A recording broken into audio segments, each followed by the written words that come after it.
Hi, welcome back guys. This is your friend, Lettuce Head Fanfics. Back with amazing fanfiction. This is the series of What If Deku Started the Age of Quirks? Please give this video a like and subscribe to the channel if you want more videos like this. Now let's get into the fanfic. Tenko Shimura woke up as a normal college student for the last time to a terrible itch. It permeated his entire body, just below the skin. He reached up and scratched at his neck. No relief came forth, the itching only grew stronger. He opened his mouth to groan but found it dry. His lips were brittle and parched. Fumbling around, he reached over for the glass of water on his bedstand. He thanked himself for always keeping one there as his hands closed around the cool glass, his gratitude turning to confusion as he felt it give beneath his fingers, crumbling like sand as its liquid contents escaped onto his hand. His half-closed eyes flew open as he fully sat up and stared at the remnants of the cup crumbling away into dust as the water dripped down the wood. The liquid spread dangerously close to his phone, and like any teenager he valued that highly. He reached over to grab it, putting the strange circumstance out of his mind for the moment. But in his haste he leaned over a bit too far, and he fell from his bed. His hand slammed onto the floor, all 5 fingers connecting, and everything around him began to crumble. Izuku Midoriya woke up like he did every morning. Nothing felt out of the ordinary. He climbed out of bed, got dressed, ate breakfast, said goodbye to his mother on the way out the door, and started walking to school with similarly mundane circumstances. Just as always, he ran into Katsuki Bakugo. "Out of my way, Deku," snarled the blonde as he stormed past. Maybe it would be better if insults weren't a usual part of his routine actually. He continued his walk to school, putting Bakugo out of his mind, until he ran into someone he wanted to see much more. "Uraraka," he called out as he sped up to catch up to her. His smile faded a bit as he saw her face when she turned to look at him. "Are you okay? You're looking a little green," he questioned hesitantly. A forced smile appeared on her face. "Oh, it's fine. I just woke up feeling a bit queasy," she quickly replied, trying to hide her understatement of the situation. I'm not really experienced on girl things, but if there's anything I can do to help," he stammered out, interrupted by her half-hearted giggle. "No, it's not anything like that. Just a normal, unisex stomachache." He suddenly felt very stupid. "Oh, okay," was his quiet response. An awkward silence hung between them. A couple dozen paces passed, before they were mercifully saved by a chipper voice. "Hey, Ochako Midoriya. Over here." They both turned to see Mina Ishido waving at them from across the road, the newly dyed red hair of Ejiro Kirishima standing beside her acting as a beacon. One crossing of the road later the 4 friends met up, the 2 brunettes hugging gleefully. Kirishima raised a fist for a fist bump like he always did, and Midoriya met him with a smile. As their fists met, a flash of pain flickered through his hand. Confusion followed. He hadn't put that much force into it. And had Kirishima's knuckles seemed a bit harder than usual? Shaking his head, Izuku put the thought out of his mind. One comment about a recent movie later and the odd occurrence was forgotten beneath a heated debate about which superhero would win. "And I'm totally going to bomb this test. All that studying and I still woke up today with it all drained out of my head. It's not fair," complained Ishido as the 4 of them came to the front of their high school. "Hey, at least it'll be 2 of us," called over the friend group's other academically challenged member from across the courtyard. Denki Kaminari looked as chipper as always despite his impending doom. The classmate next to him was in a much poorer mood. Kyoka Jiro jabbed her friend in the ribs sharply. "Stop being so loud," she hissed as she stormed off to her homeroom, leaving the confused blonde muttering to himself about how he wasn't even that loud. A beat passed before he shrugged and walked over to the group of 4. Unfortunately, not much conversation could be had before the timetable of the school forced them on their separate ways. Ishido and Kaminari went one way, while Uraraka and Kirishima went another. And poor Izuku had to trudge into the same classroom as Bakugo. "You were almost late, nerd," the blonde heckled as Izuku took his seat, the irony lost on the bully that jeering about being late for class was even more of a nerd thing to do. Fortunately, Mr. Ishiyama's entrance put a stop to any more insults. One dull, ordinary class later and Bakugo was in a bad mood. So, like any emotionally stunted bully, he decided to take it out on his favorite target. As Midoriya packed up his books, the bully slammed down his hand onto the desk, intending to lean forward to spew some insults. Unfortunately for him, his sweaty palm merely slipped and sent him careening straight towards an impact with the desk. Before he even knew what was happening, Midoriya was holding him, looking at him with concern. "That was close. Are you okay, Kakin?" came his inquiry, practically burning Katsuki's ears. This nerd was worried about him. He didn't need the nerd's pity. He picked himself up and blurted a quick, "I'm fine," like I would have been hurt by a little slip, and stormed off, wiping his hands on his pants. First his hands had been absurdly sweaty all morning, and now this nonsense? This day just stunk. Midoriya was thoroughly confused by this interaction. Then again, he was confused by a lot of things Bakugo did. There was no time to dwell on that though, the next class was approaching fast. He thankfully got to his physics class with a couple minutes to spare. Sitting down, he glanced over at Shoto Todoroki. The boy was furiously scribbling in his notebook, phone in his other hand. "Aliens again?" he questioned as he leaned over to peer over his classmate's shoulder. As expected, the notebook was open to a page filled with text and diagrams, all in perfect handwriting but completely illegible from the sheer density of those. Izuku had a feeling that even if he could read it, the contents would make no sense to him. "Mutants," was the only reply as Todoroki continued his scribbling, not even pausing to look at Midoriya.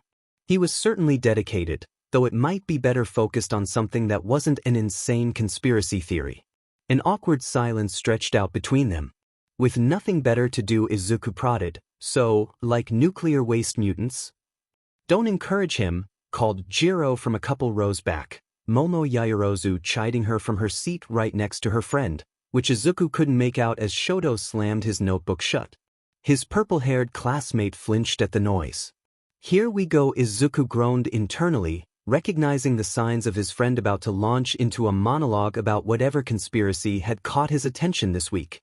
In modern life, we ingest a multitude of substances that we've never interacted with before the last century. Hundreds of different chemicals, microplastics, and foods, all mixing together in our bodies. What do you think will come of such alchemy? I dunno, people get sick? Mutations.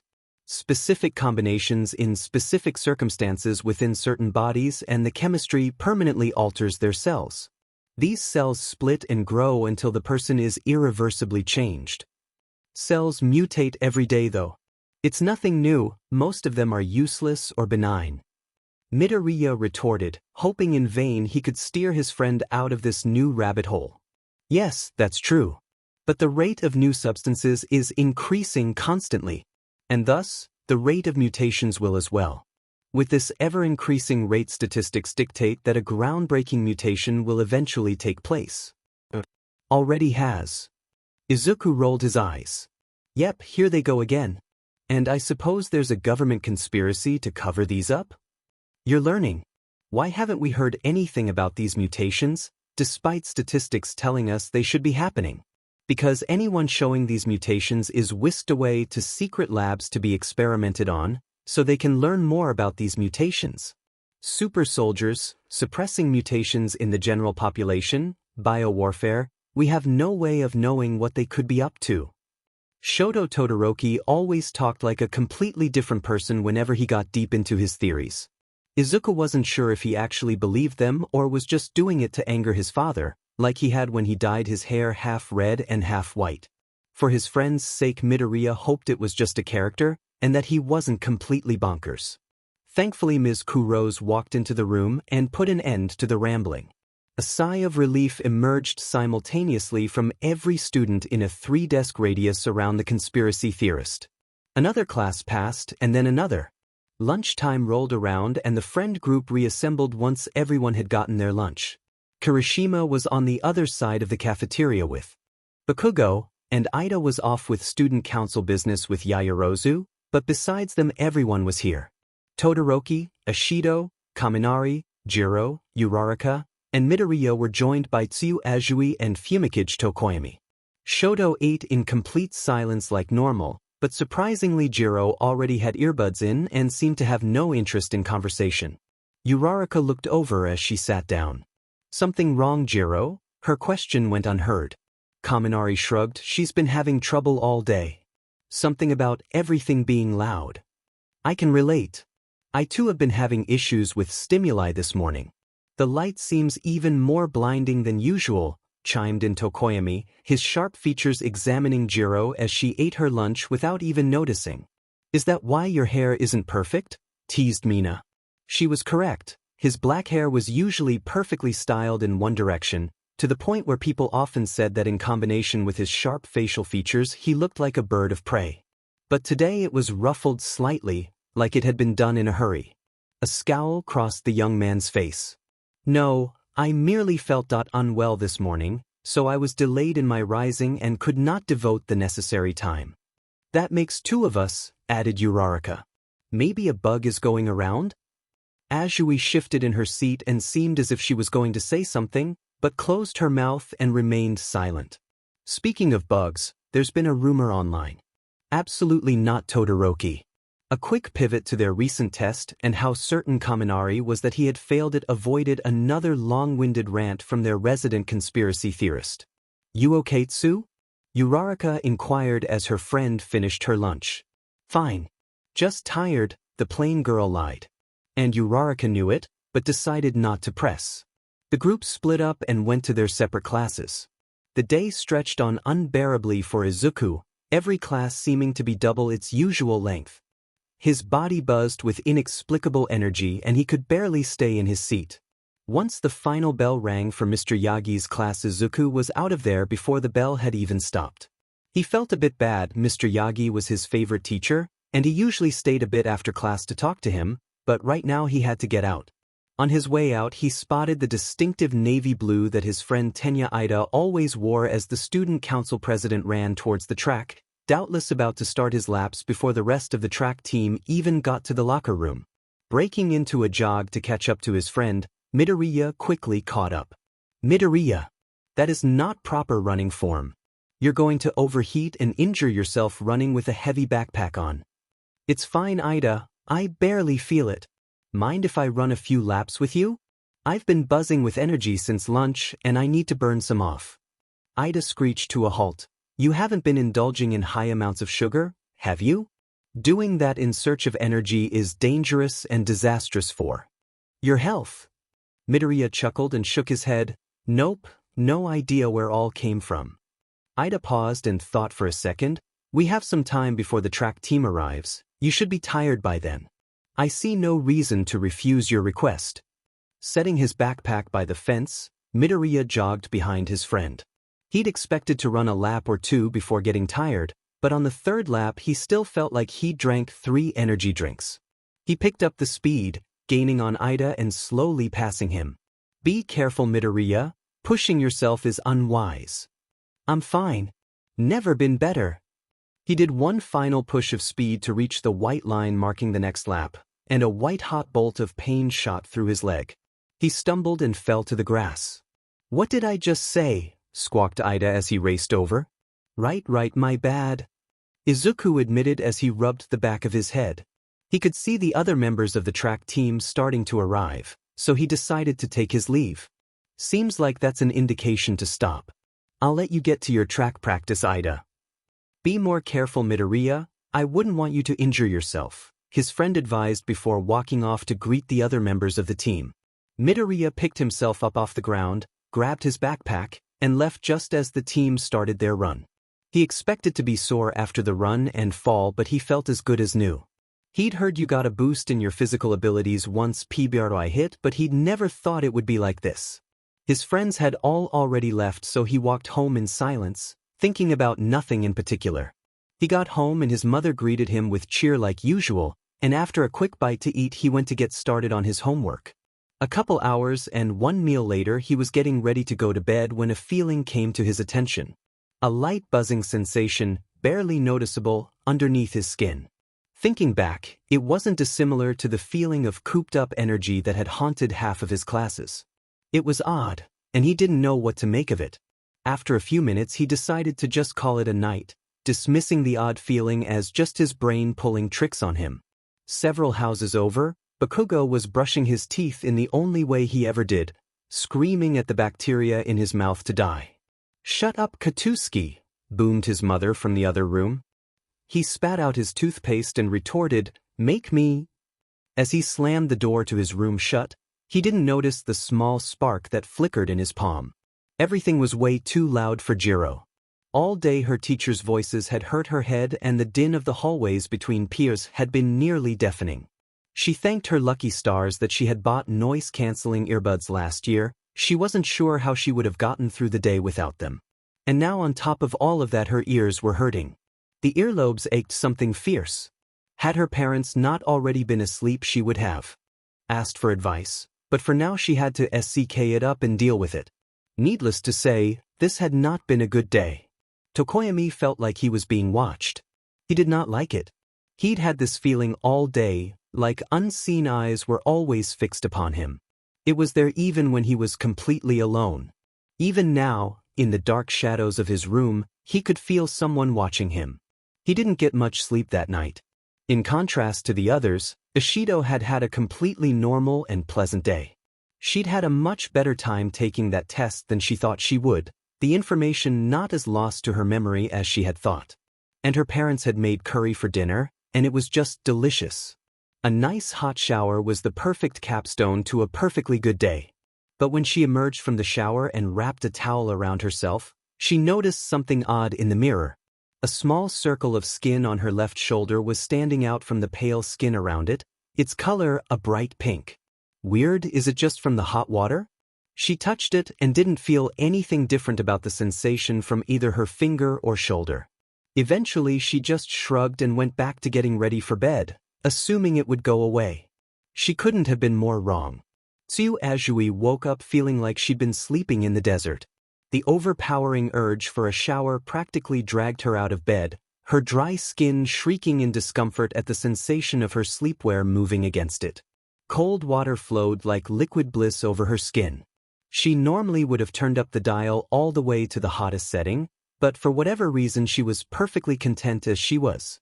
Turning off the water, she stepped out, when something caught her eye in the mirror. Her face was off. She placed a finger on her lips, contemplating her reflection.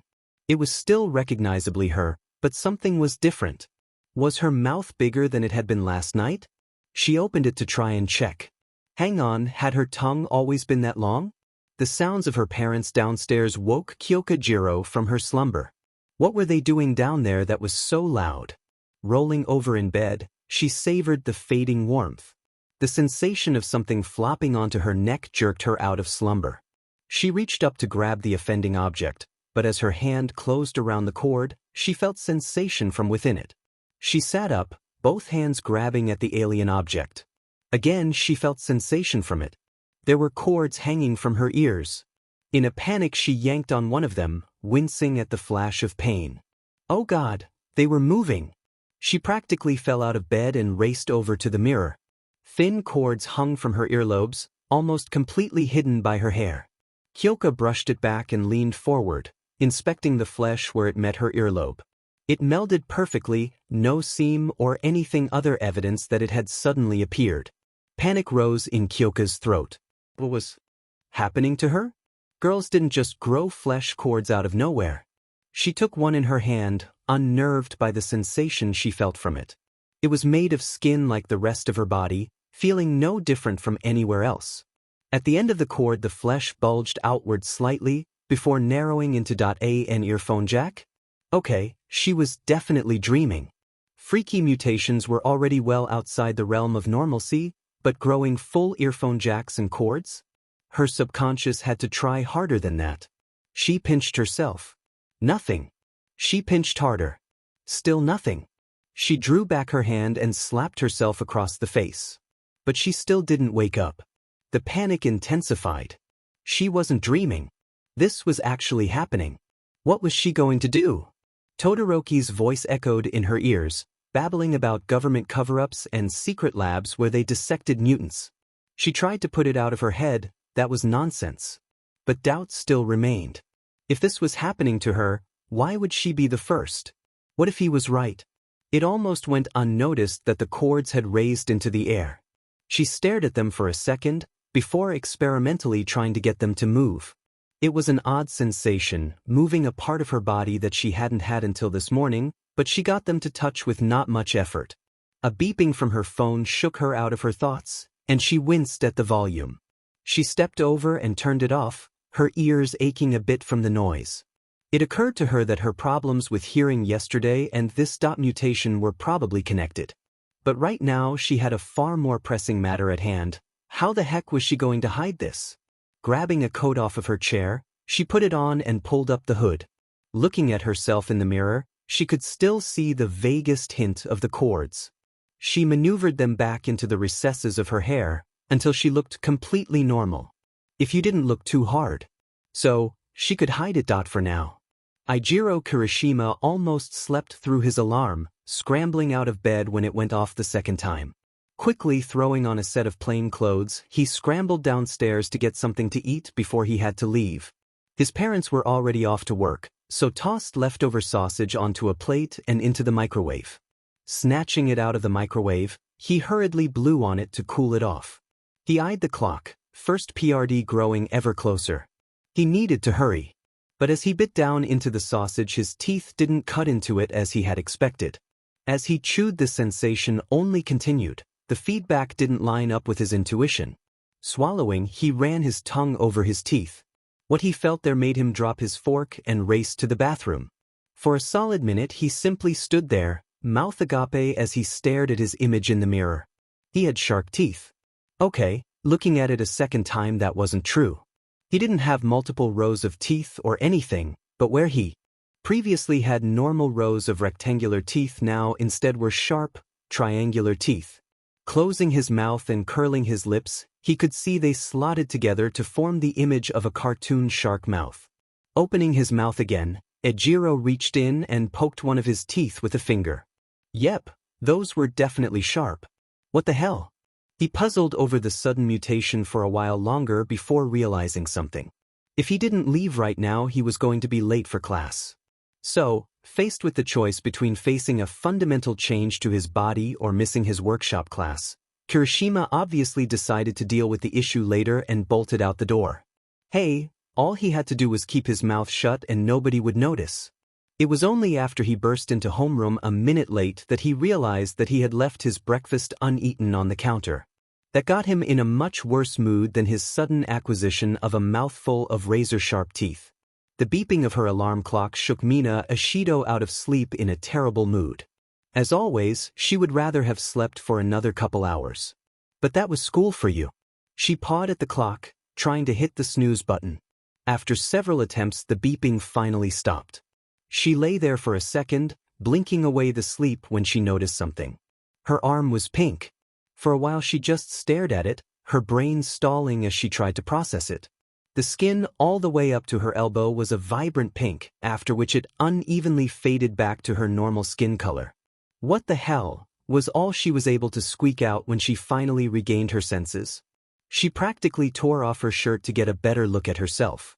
The coloring had spread from a small dot on her shoulder last night to cover most of the right side of her torso. What the actual hell? She shrieked as she stared down at herself. She flinched as she realized that someone could have heard her. Her parents coming in was the last thing she needed right now, not when she looked like this. How could this be happening? Her mind flicked through her memories of the last few months. She hadn't gone anywhere with chemicals, hadn't eaten anything weird. What could have caused this? Tentatively, she reached over and touched the affected skin. It felt normal, but there was something else about it she couldn't place. Not something physical, something else scratching at the edge of her mind. Something underneath the skin. It creeped her out. The memory of the dot she had noticed last night hung ominously over Mina's thoughts. It had spread while she had slept, so would it keep spreading? Right now she could cover it with a long-sleeved shirt, but would it keep spreading? Would she be completely consumed until she looked like some alien freak? She didn't know what to do. Should she tell her parents? Keep it hidden and hope it went away? She was completely frozen when it hit her that she still needed to go to school. She climbed out of her bed and raced over to her closet. After trying on at least 5 different shirts, she finally found one that she was sure had no chance of showing her skin through it. With a sinking feeling in her stomach, she trudged downstairs. She had the awful feeling that this was just the beginning. She didn't want to know what it was the beginning of. It wasn't her choice. She would find out soon enough. In contrast, Izuku Midoriya woke up without such fanfare. He woke up, got dressed, ate breakfast at a leisurely pace, and wished his mother goodbye before departing for school. Same as yesterday, perfectly satisfactory. But throughout all this mundanity, something felt off. He couldn't put his finger on it. It scratched at the edge of his senses, escaping him whenever he tried to focus on it and pin down the source of his unease. His vibrating phone shook him out of his thoughts. Checking it, he saw a text from Uraraka. Out sick today. Whatever I had yesterday got worse. I hope I didn't pass it on to you or anybody else from the group. Frowning, he sent a quick reply. Don't worry about it. No way you could have known, get better soon. A quick walk later and he was at school. No sign of Kirishima or Ishido, but they couldn't walk together every day. Just as he was about to pass through the door, he spotted Azui talking to Kaminari in the corner of the courtyard. Haven't seen her. Maybe she stayed home, Azui said as he approached. Kaminari noticed Izuku as she finished and waved. Hey man, have you seen Jiro? There she is. The two teens turned to where Kaminari was pointing and saw Jiro entering the courtyard, nearly hidden under a large hoodie. The blonde practically pranced over to her. What was that about? Inquired Izuku, turning back to Azui. She shrugged. Kyoka was acting weird yesterday and today she was late. He was worried. A ringing bell interrupted the conversation and alerted the teenagers that yes, they still had to get to class. A frantic scramble broke out as the students rushed to their classes. Out of breath, Izuku wrenched open the door to Mr. Ishiyama's classroom. He winced as the door slammed into the wall with a loud bang. You're late, nerd. As lacking in originality as he was, Izuku's glance at the clock confirmed that, even if only by a single minute, Bakugo was correct. He slunk over to his desk and got out his papers, ignoring the sensation like he had all morning. It scratched at the edges of his mind, always out of reach. He has felt it get worse during the run, but as he took deep breaths it seemed to fade. Mr. Ishiyama entered a moment later, but his cheerful greeting was interrupted by a horrific screech. The class practically jumped out of their seats. Don't worry, everyone. Everything's fine, the hinge just broke. I'll call the custodian and see if he can fix it. Izuku breathed a sigh of relief. He thought something terrible had happened. He didn't know how right he was. He remained unaware of Bakugo's harsh gaze. Scrutinizing him, Mina Ishido pulled up the neckline of her sweater, trying to hide herself as much as possible.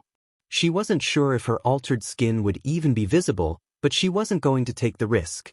1 class down, 5 to go. All she had to do was keep her head down and then she could focus on her rose-colored problem. She could feel panic rising in her throat just from thinking about it, and had to take a few deep breaths. 1 problem at a time. For now she was exactly the same as everyone else, and once school got out she had the whole weekend ahead of her to figure something out.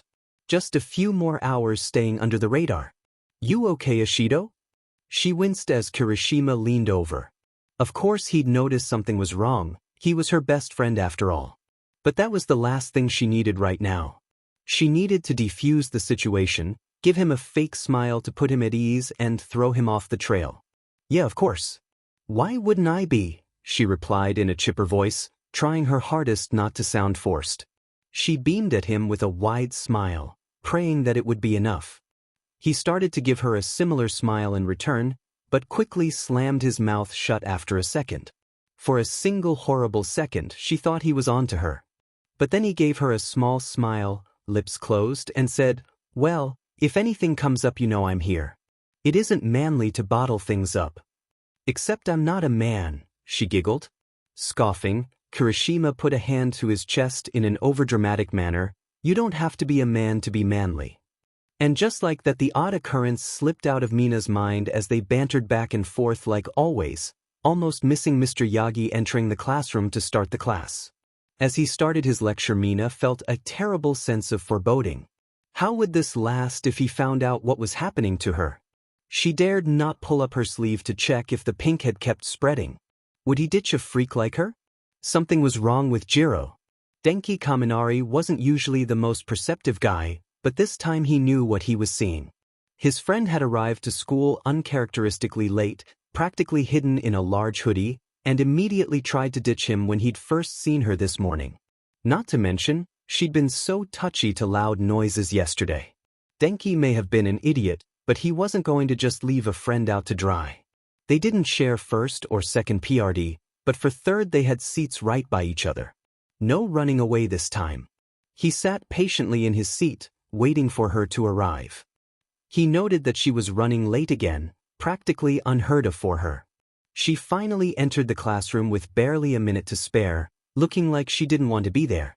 Denki could relate, that was what he felt like every day, but she wasn't like him. She was actually smart. As Jiro sat down he whispered over, "Hey, you feeling better?" She looked at him strangely. "What? Yesterday you were all touchy about loud noises. You good now?" Realization dawned in her eyes. "Oh, I'm fine." "Great, so now you're just the normal amount of gloomy." She bristled for a second, before going deathly still. "Jiro?" he questioned. He had no way of knowing that she had unconsciously moved her jacks underneath her hood in response to his teasing, as if to jab him with them. Horrified at almost giving herself away, she latched on to the first thing she saw to divert attention. "Why'd you dye your hair?" Denki's brow furrowed in confusion. "What do you mean?" She pointed at the lightning bolt-shaped streak of black hair in his otherwise golden locks. He fumbled with his phone, holding it up like a mirror. When did that get there? He didn't remember dyeing his hair, and yet there it was, a black lightning bolt contrasted against yellow. That definitely hadn't been there yesterday. A spike of pain interrupted his thoughts as Jiro jabbed him in the ribs. "Are you that much of an idiot?" "But I didn't dye it, I swear." "What, you expect me to believe it dyed itself?" "Yes." Tsuyu Azui felt awful, but for someone not undergoing sporadic mutation her friend Tokoyami somehow looked worse. His eyes were bloodshot and half-closed. "Rough night?" she asked, shaking him out of his stupor. "Couldn't sleep," he groaned. And he wasn't lying, he hadn't slept since he woke up yesterday. Running on fumes did not even begin to cover it. "That sounds rough, ribbit," she said absent-mindedly, before freezing. Why had she said that? He tilted his head. "What was that?" he questioned. "I said that sounds rough," she said, praying that he wouldn't press the issue. Fortunately for her, Tsuyu wasn't very expressive, and that hadn't changed after her overnight transformation. Her desperately held impartial face attracted no suspicion from her raven-haired friend. He shrugged and looked towards the front of the room, where Ms. Kuros was about to begin. Tsuyu breathed a silent sigh of relief. She wasn't sure how much of her condition was visible from an outside perspective. She'd stared at her face in the mirror for a solid 5 minutes and been unable to put her finger on what was different. On the other hand, when she'd stuck out her tongue it had been very obvious something was different. It was a lot longer, almost like a frog's. She didn't like to think about what that entailed, though it would explain the rib bit. For now, as long as she kept her mouth shut she should be fine. The bell rang to signal the end of the day, and while several of his friends couldn't wait to leave for the weekend, Izuku Midoriya was in no such rush. His classes had gone well, he'd gotten a good grade on his most recent physics quiz, and everything was completely normal. Well, except for the sensation. That still hadn't gone away. As he exited the building, he heard the distinctive voice of Tenya Ida calling to him, Midoriya. "I was looking for you." A bit surprised, Midoriya called back, "Oh hey Ida, shouldn't you be getting to track?" The larger boy shook his head. "Unfortunately, today I am unable to participate due to some unfortunate cramps in my legs. I would only injure myself. Perhaps I might walk home with you, since I am now bereft of other tasks." One verbal affirmation later, and the two teenagers were walking down the street, casually chatting. Eventually the topic turned to classes. "I hope Uraraka recovers before Monday. It would not do well for her to fall behind in her studies. She's got the whole weekend to recover, she'll be Izuku started responding before he spotted something. They were passing by where a child was playing with his toy in the road, Nothing too out of the ordinary. But a car was speeding down the road, well over the speed limit. It was heading right for the child and it wasn't slowing down. Did he not see the child? He was going to run him over. Before Izuku even knew what he was doing, he was flying through the air in a mad dive. By the time he processed what was happening, he was on the sidewalk, knees screaming in protest at the rough landing. The screech of tires signaled the car coming to a stop. "Are you okay?" he asked the shocked boy as he withdrew his arms. The child nodded slowly. "What's your name?" Izuku prodded, hoping to take the boy's mind off things. "Dai," was the quiet response. "It's all right, Dai. You almost got hurt, but nothing's dash." "What is wrong with you?" Ida shouted, causing Izuku to wince as Dai startled from the sudden loud noise. "You almost struck that child." "If my companion hadn't intervened, a tragedy doubtless would have occurred," the tall boy ranted. The driver leaned out of his window, practically snarling, "Buzz off, kid. Kids shouldn't be playing in the road. And have you ever heard of an inside voice?" "Are you intoxicated, sir?" "Because we are not inside. If you are, even further shame upon you. Driving under the influence is a serious crime." Ida boomed at the driver, who winced and leaned back into his car. "I'm not drunk, you dash." Neither of them had noticed Izuku walking up to the car, eerily silent. He gripped the rim of the window and glared at the driver. "You could have hit him. Next time he might not be so lucky." "What? Drive?" he hissed in a low voice. Ida and the driver were taken aback, the former never having heard his friend speak in such a manner. "So sorry. Won't happen again," the driver stammered out before Izuku stepped back and he floored it away from the scene. Later he would find to his confusion that the metal of his car door was warped, as if someone had placed a vise on the rim of the window and squeezed. The forest at the edge of the city was quiet. Aside from the occasional sounds of animals or the distant urban noises, everything was still. And so the sharp piercing sounds of explosions permeated the area, startling the animals and driving them away from the teenage boy at the epicenter of the noise. He stood amid blasted and broken boulders, palms smoking as he looked around the clearing. When his hands had started sparking, he had first been shocked. Had he gotten some chemicals on his hands? But as he soon figured out, he was causing these explosions. He had a superpower. He moved his hands forward and flexed a muscle he hadn't even known existed a couple hours previously. A tremendous explosion burst forward, tearing the largest boulder apart. Ears ringing and legs strained from the recoil, the superhuman looked upon what he had done. A dozen giant rocks demolished in less than 10 minutes. He threw back his head and began to laugh. Oh yes, Katsuki Bakugo could get used to this. He could get very used to this. Izuku Midoriya woke to utter mundanity. The sensation that had scratched at the back of his mind was completely absent. It barely even crossed his mind. He sat in bed for a long while, savoring the warm interim between sleep and wakefulness, before grabbing his phone off the nightstand and opening the web to check the news. He scrolled aimlessly for a minute before one headline caught his attention. Tragedy on campus. Dorm building destroyed in mysterious accident. Clicking on it, his eyes scanned over the contents. Early on October 8, an unknown accident compromised the foundations of a dorm room at UA Technical College in Mustafu, Japan. The building collapsed in on itself and resulted in a large area around the building being reduced to rubble.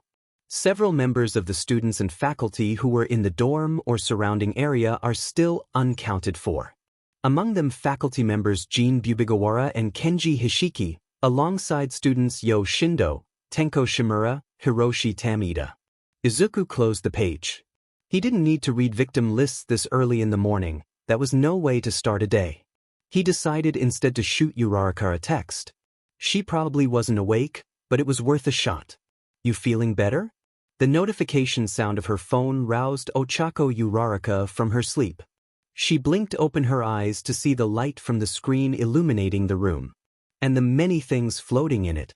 For a second, she merely stared at the sight before her, slowly processing the violation of the laws of physics localized entirely to her bedroom. There are no words for the sounds that came from her throat as she finally grasped what she was looking at, or the ones that she made when she tried to sit up and realized that she too was floating. Her arms flailed as she spun several feet in the air, panic clouding her mind. How had this happened? What could she do about it? Was she just going to float here until she needed to think about this rationally. She was probably just dreaming, no need to panic. Maybe she could wake herself up? She remembered something about being able to do that if you realized you were dreaming, or did you need to be lucid? Wait, what did lucid mean again? She went to grasp her hands together, as she thought, but as her fingers brushed against each other, the Ochako fell to the ground as did the rest of the floating objects. The pain spread through back, alerting her that this wasn't a dream. Sitting in the middle of her room, she swiveled her head in confusion as her eyes scanned over the scattered debris around her. Doubt crept into her mind, trying to rationalize why what she had just seen was just a hallucination, how the state her room was in was totally explainable. She reached over and picked up a notebook to her left to examine. But as her hand closed around the book, it suddenly became lighter in her hand. A small gasp escaped her as she let go and the object floated off, spinning slowly before coming to a stop midair. Ochako looked down at her hands as she grasped that she had done that. And she noticed something that hadn't been there last night. Pads, like those of a cat, had replaced her fingertips. She reached over a single finger and felt it against her palm, the slightly elevated surface noticeable as she traced a circle. After what she'd just seen, this was almost mundane and yet it unnerved her. To go to sleep one night and wake up the next different is not a comforting experience, compounded further by the violation of the laws of physics that she had witnessed. After a long moment, she decided to fix the problem in front of her. The room was a complete mess. Then she could deal with the sudden development. But as she tried to rise to her feet, her stomach lurched, bow rising in her throat as a sensation of stumbling off a roller coaster overwhelmed her. Ochako barely had time to reach the garbage can before she vomited. Izuku was munching on a piece of toast when his phone buzzed. A quick glance confirmed that it was Uraraka replying to his message. However, the contents were far from what he expected. Cal you como vr sap? He frowned at the screen. Rushed misspellings weren't like her. And that insistence that he come over immediately that something wasn't right here. He sent out a quick reply before heading for the hallway, breakfast lying forgotten on his plate. He was out the door within 5 minutes. The chilly morning air nipped at his cheeks as he approached her house. The lack of cars in the driveway revealed that her parents weren't home, amplifying Izuku's worry. What had gotten Uraraka in such a panic that she'd summon him at this hour of the morning? And with such a messy message as well.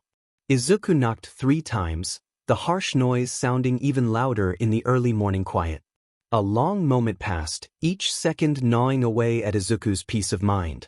Finally Uraraka's head peeked through the window, relief immediately showing on her face.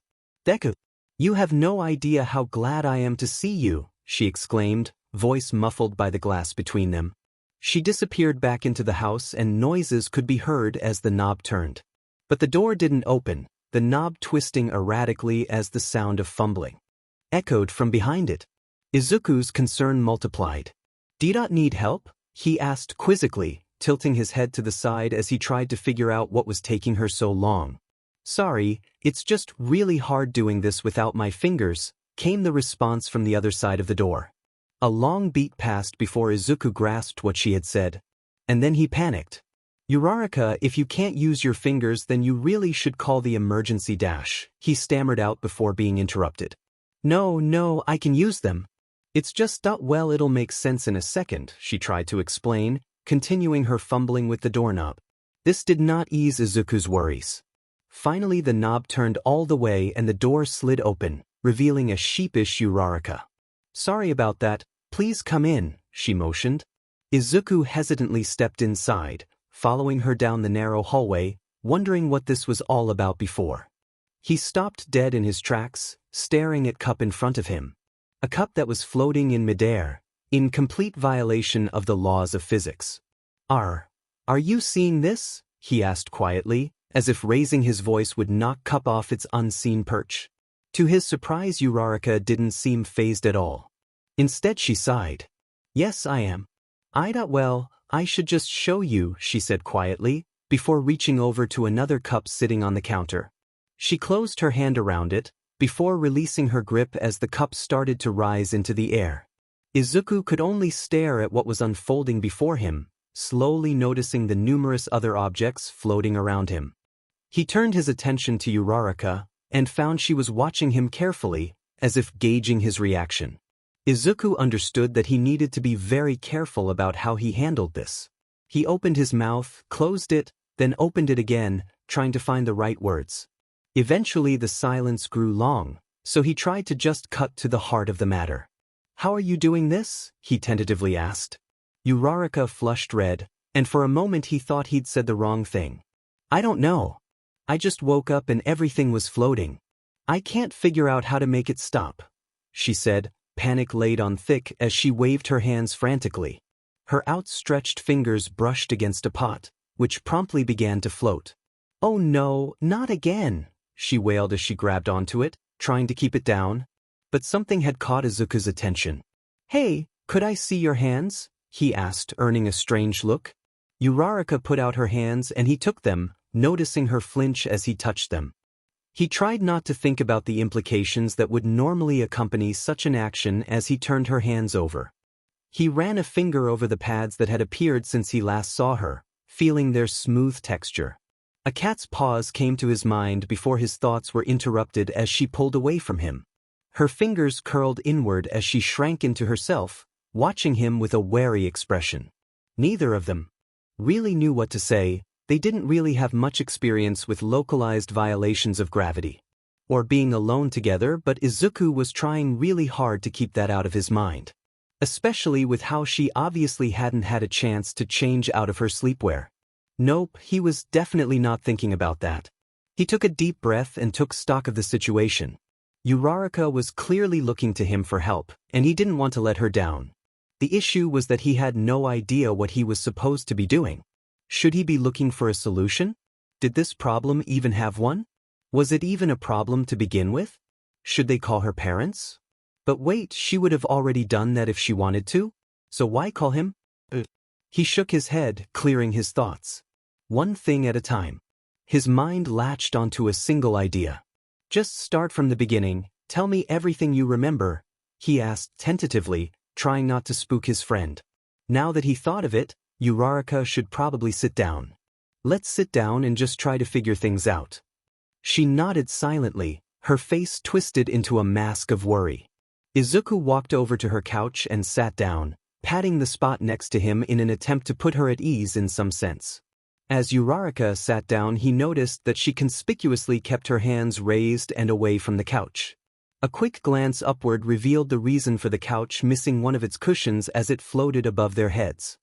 He waited patiently for her to start, keeping his gaze steadily aimed at her face. "So, that I didn't do much yesterday. I was pretty sick and I just kept hurling. Couldn't really keep anything down or do anything fun, so I just slept for most of the day," Uraraka started. "Then I woke up and everything in my room was floating. After I managed to get myself down, I tried going downstairs and things I touched just kept floating, and then I texted you." She once again looked at Izuku with reservation, studying him for his response. He mulled over what she had said, and something stood out to him. "You got yourself down? How?" "I don't know. I just clasped my hands together and then everything fell down. I tried it again and nothing happened though," she explained, clasping her hands together to show it. True to her word, the floating objects did not fall. Izuku put a hand to his chin and pondered over things. "Maybe it was something you did by accident, or maybe it was your mental state when you did it. Let's try some possibilities. Try thinking really hard about how much you want the stuff to fall." Looking at him quizzically, Uraraka shrugged and shut her eyes, scrunching up her face in concentration. Izuku refrained from voicing his opinion that she looked cute like that, like a chipmunk. Still, nothing happened. Opening her eyes in disappointment, she looked at Izuku once more for guidance. He was really hoping that would work. Scrambling for options, he threw out a half-hearted suggestion to buy himself some time. "Maybe put your hands flat against each other?" Raising an eyebrow, Uraraka put her hands together as Izuku tried to think of something else. His thoughts were interrupted by the floating cushion falling directly onto his head. As he tumbled to the floor, the discordant sound of several dozen different objects hitting the floor reached his ears. All right, seems like they found something, he thought as his head ached from the impact of the cushion. As the world stopped spinning, his vision focused to Uraraka's face leaning over him, face panicked. "Oh my God, are you all right?" "Fine, just a little dizzy," he reassured her, standing up. "More importantly, we found something." He turned around to see the absolute mess that had resulted from gravity returning to dozens of floating objects. "Are going to need to clean this up after," he winced. "I can't really do that," Uraraka responded behind him, prompting him to turn around once more. "Whatever I touch floats, so I can't really do that much of anything," she said, voice dropping as she finished. Picking up the cushion that had so rudely bonked him on the head, Izuku responded with a smile. "Now that we know how you can turn it off, we can freely test how you apply it. Let's experiment. Try touching it one finger at a time." Uraraka reached out slowly, laying a single finger on the cushion. Nothing happened. She added another finger. Still nothing. Then another, and when the final finger came down, only then did the cushion start floating out of Izuku's hands. He beamed at her. "There we go, seems like all 5 fingers is the trick. We should try again to make sure we have it down and these aren't just flukes." Several attempts later they confirmed that they weren't. Looking around, Izuku grabbed a notebook and pen from the table, opening it to a blank page. "So you turn off gravity by touching something with all 5 fingers, then return it by pressing your hands together. Anything else you think is relevant?" he asked as he wrote down their observations. Uraraka thought for a second. "Well, when I first released the floating stuff after waking up, I immediately threw up," she responded. Izuku nodded, adding another note. "Might be just you still being sick, or might be the side effects of your power. Or, the two could be connected." She added in, causing Izuku to pause. "You think that you being sick might be related to this?" "It's certainly possible," he said, scribbling down some more notes. "So you just need to avoid touching things with all 5 fingers to avoid triggering it. Might take some getting used to, but you should be fine," he summarized for her, looking up to her confused expression. "You're taking this stuff rather well," Uraraka said quietly, causing Izuku to tilt his head to the side. "Well, we can leave you breaking the laws of physics over your knee for later. Right now we just need to figure out what we can about." He started before his friend interrupted. "Not that. I get these freaky powers and you're just not fine with that? Not weirded out at all?" she asked. This earned another confused look from Izuku. "Why would I be? You're still my friend. You've just got this extra quirk to you now," he responded matter-of-factly. He studied her expression for a long while as she said nothing. For a moment he wondered if he'd said the wrong thing. But then she broke down in a wide grin, the first he'd seen since he'd arrived. All she said was, "Thanks." They shook hands, a bit awkwardly since Uraraka had to keep one finger raised. Then they surveyed the area around them and let out a simultaneous sigh. Cleaning up this mess would take a while. This was a stupid idea. Kyokujiro knew that. There was no way this ended well. But on the other hand, that there was no reason why it shouldn't work. And yet, in the hours she'd spent locked in her room since waking up with her Jax, the idea had continued to worm itself into her mind. A terrible idea that could end with her getting hurt. And yet, it made absolutely no sense. That's just not how biology worked. Things were already ridiculous. Her phone seemed to taunt her. Come on, what's the worst that could happen? But she resisted. She had barely gotten her head around moving these sudden new limbs. Stupid experiments like this were the last thing she should be doing. She still had no idea what had happened to her or what the cause was. But teenagers are not exactly known for their self-restraint. And it only took a moment of weakness. The earphone jack snaked down and slid into the port. Before Kyoka had time to back out, she pressed the play button and flinched, expecting a shock. The music that followed sounded like nothing she'd ever heard before. It was as if it was being piped directly into her brain, not a single imperfection in the sound. Was it even sound at this point? Curiously, she turned up the volume. The music in her head grew louder, and she pushed her luck by putting it to the max. The music blasted through her head, and yet she didn't get the pain in her ears from such loud noise. probably because it was never reaching her ears. Still not good for her, she could guess that much as she turned the volume down to a sensible level. Tentatively, she tapped on the settings icon and navigated to the devices section. Right under the headphones section there it was. Headphone Kyokujiro, connected. No battery, no other information. Just her name. It was more than a little creepy. This raised more questions than it answered. Was she a cyborg? That didn't make any sense. She'd never had a surgery, and she was sure she'd remember getting knocked out long enough for any sneaky business. All she knew was that her biology teacher would probably have a slide if he found out. And the shop teacher as well. Kyoka's thoughts were interrupted by the sound of her parents' door opening down the hall. Inaudible to ordinary people, but as she'd found out recently her hearing was anything but ordinary. She yanked out her jack and threw up the hood of her hoodie, hiding the inhuman appendages in the fabric. And so when her father opened her door he saw a completely normal sight, save for the slight oddity in that she was wearing a hoodie in her own home. The cold water felt heavenly against Tsuyu Ajui's skin. While she hadn't felt as parched as when she had woken up the day before, she still awoke to a thoroughly uncomfortable bed. She thanked her luck that her parents had plans with her siblings that morning. Taking a bath first thing probably would have raised some eyebrows. Tsuyu was a bit surprised at just how pleasant her bath was. A few days before she definitely would have been shivering. She was shaken out of her thoughts by her phone buzzing on the counter across from the bath. Normally, she'd have to wait until she got out to check it. But now a distant corner of her brain was offering a half-formed solution. She dried her hands on the towel she'd placed by the tub while thinking it over. Opening her mouth, she hesitated before sticking her tongue out. The same action that previously would have caused a minuscule movement was now multiplied 1,000-fold. Her tongue shot across the room and smacked into the mirror, sticking firmly. She flinched, having tried to rein in the distance. But in her experimentation the day before she had thoroughly failed to achieve any setting below maximum force, no matter how hard she tried. Tentatively, Tsuyu flexed her tongue slightly to try and reel it in. Thankfully, she had discovered she had more control when her tongue was extended.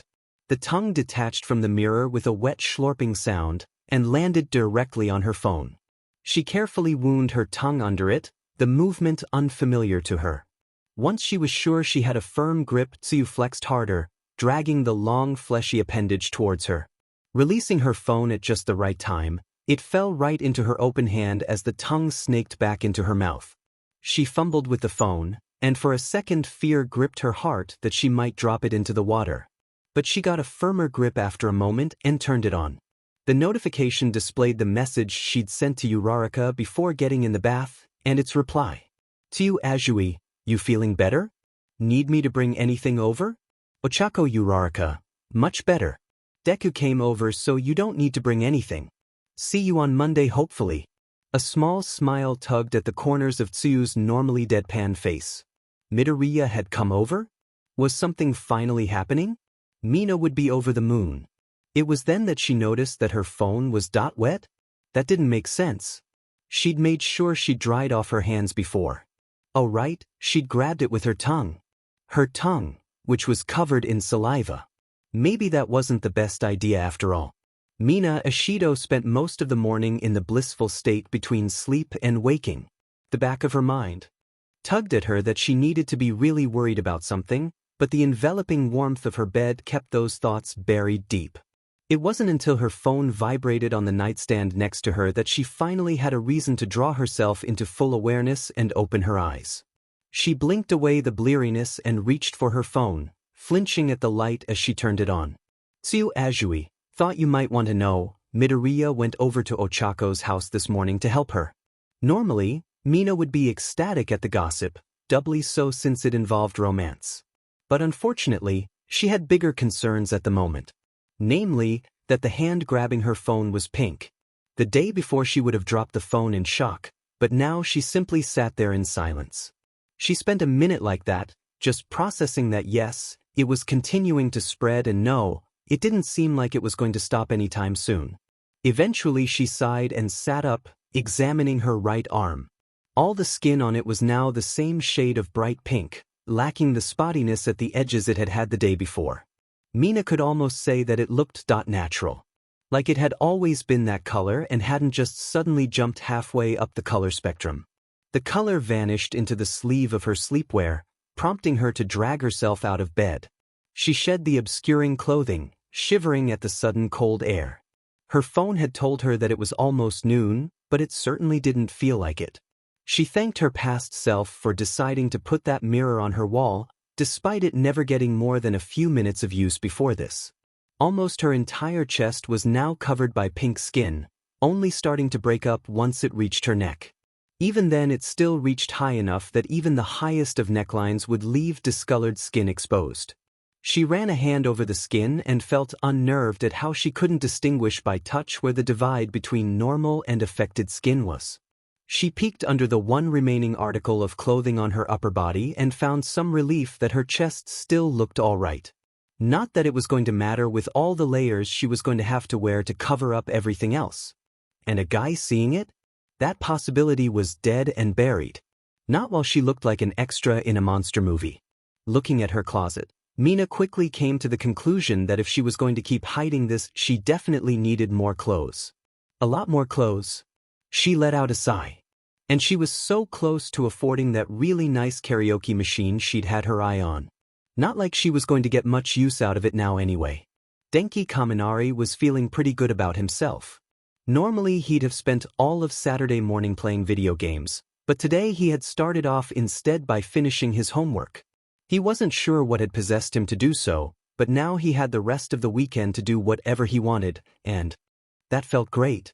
Was this how overachievers like Yayorozu and Todoroki felt during their weekends? Nah. They probably got right on with their piano practice or whatever the workload they piled on top of their classes. They were crazy like that.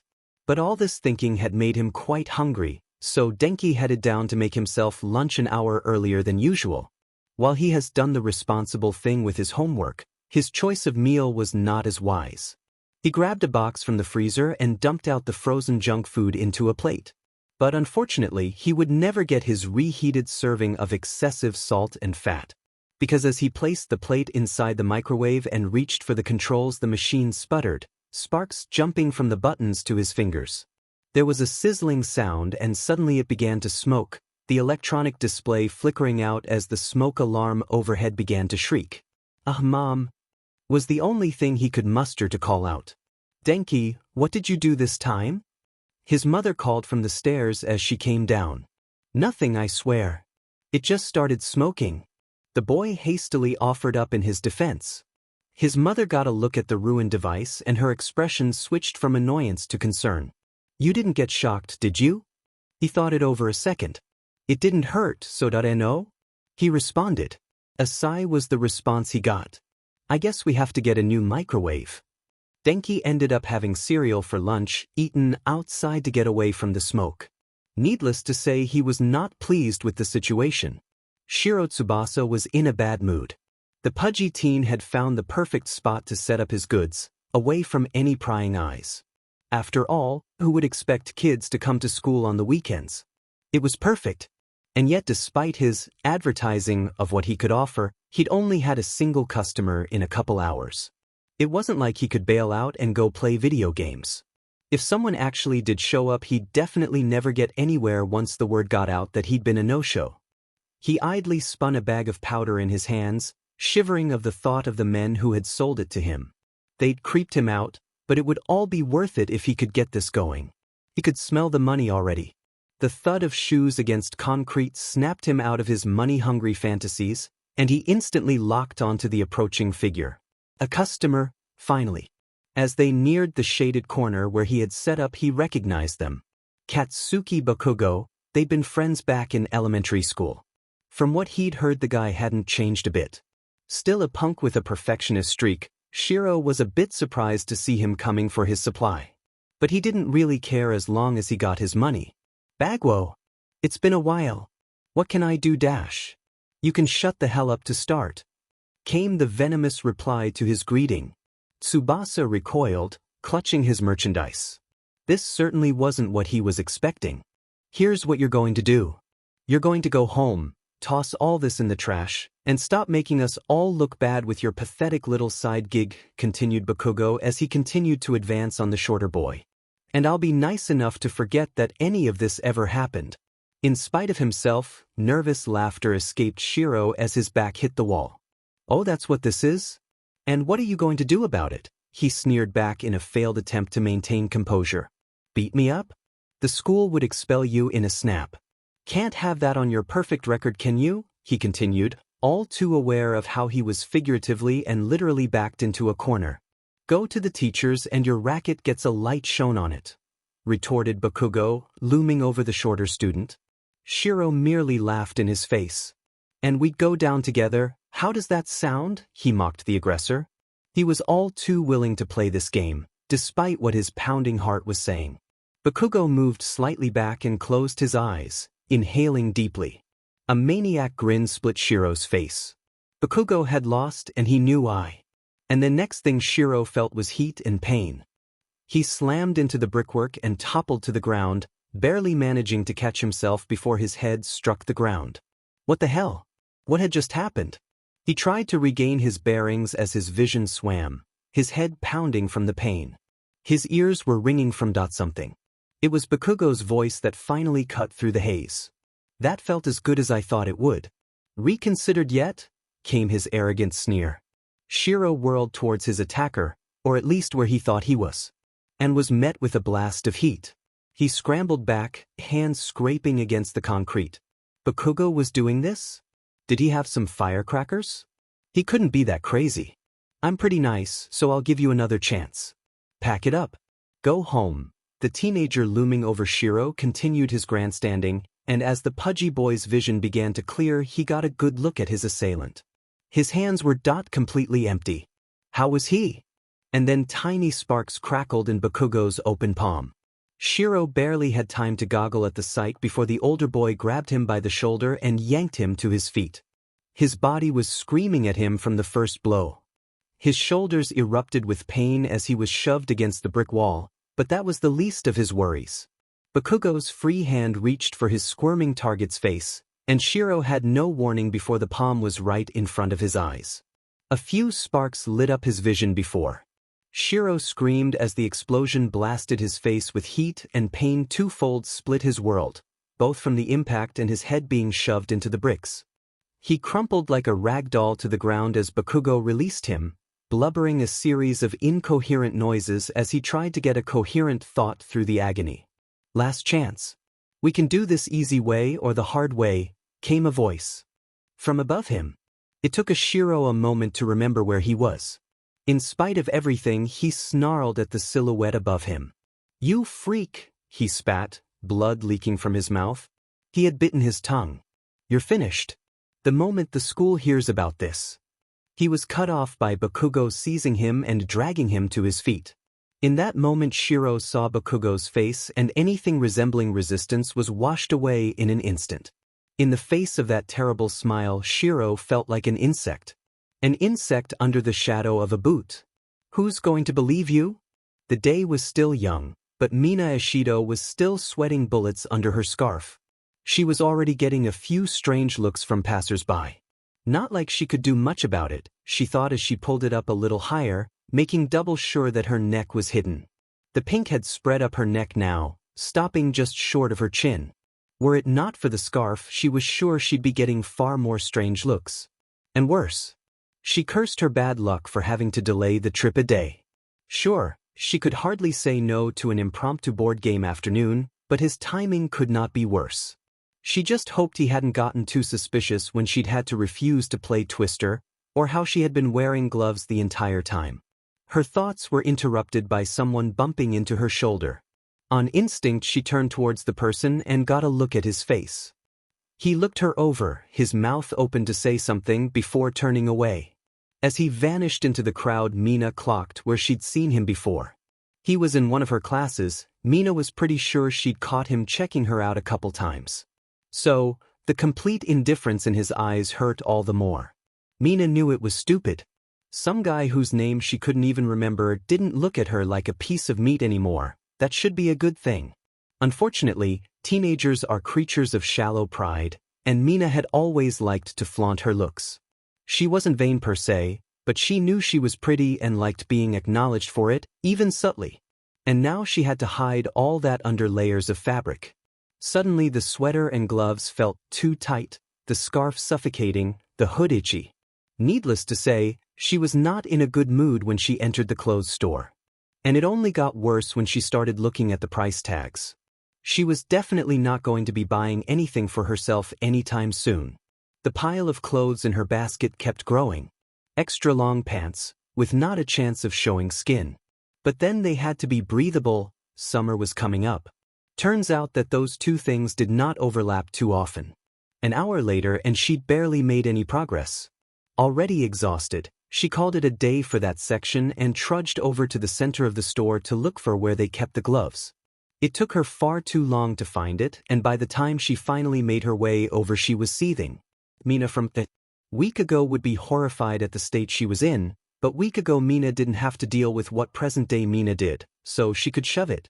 It was a lot easier being bubbly and positive when your body wasn't deciding that bright pink was the new hotness.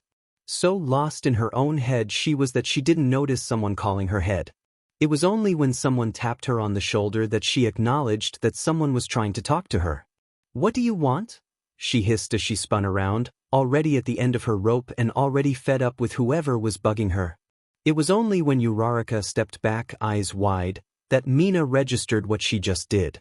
"Sorry, I'm just really having a bad day," she apologized, taking a deep breath and trying to compose herself. She'd need all the friends she could get from now on. "It's all right. We all have our off days," came a voice from behind her friend. It was only now that she noticed that Midoriya was standing behind Uraraka, a basket in his hands. And just like all thoughts of pink skin left her mind. "Oh, what's this? Shopping together? What spurred this date?"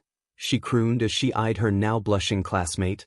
It's not a date," both teens blurted simultaneously, and Mina's grin only widened underneath her scarf. She looked down at the basket that Midoriya held and saw gloves. Lots and lots of gloves.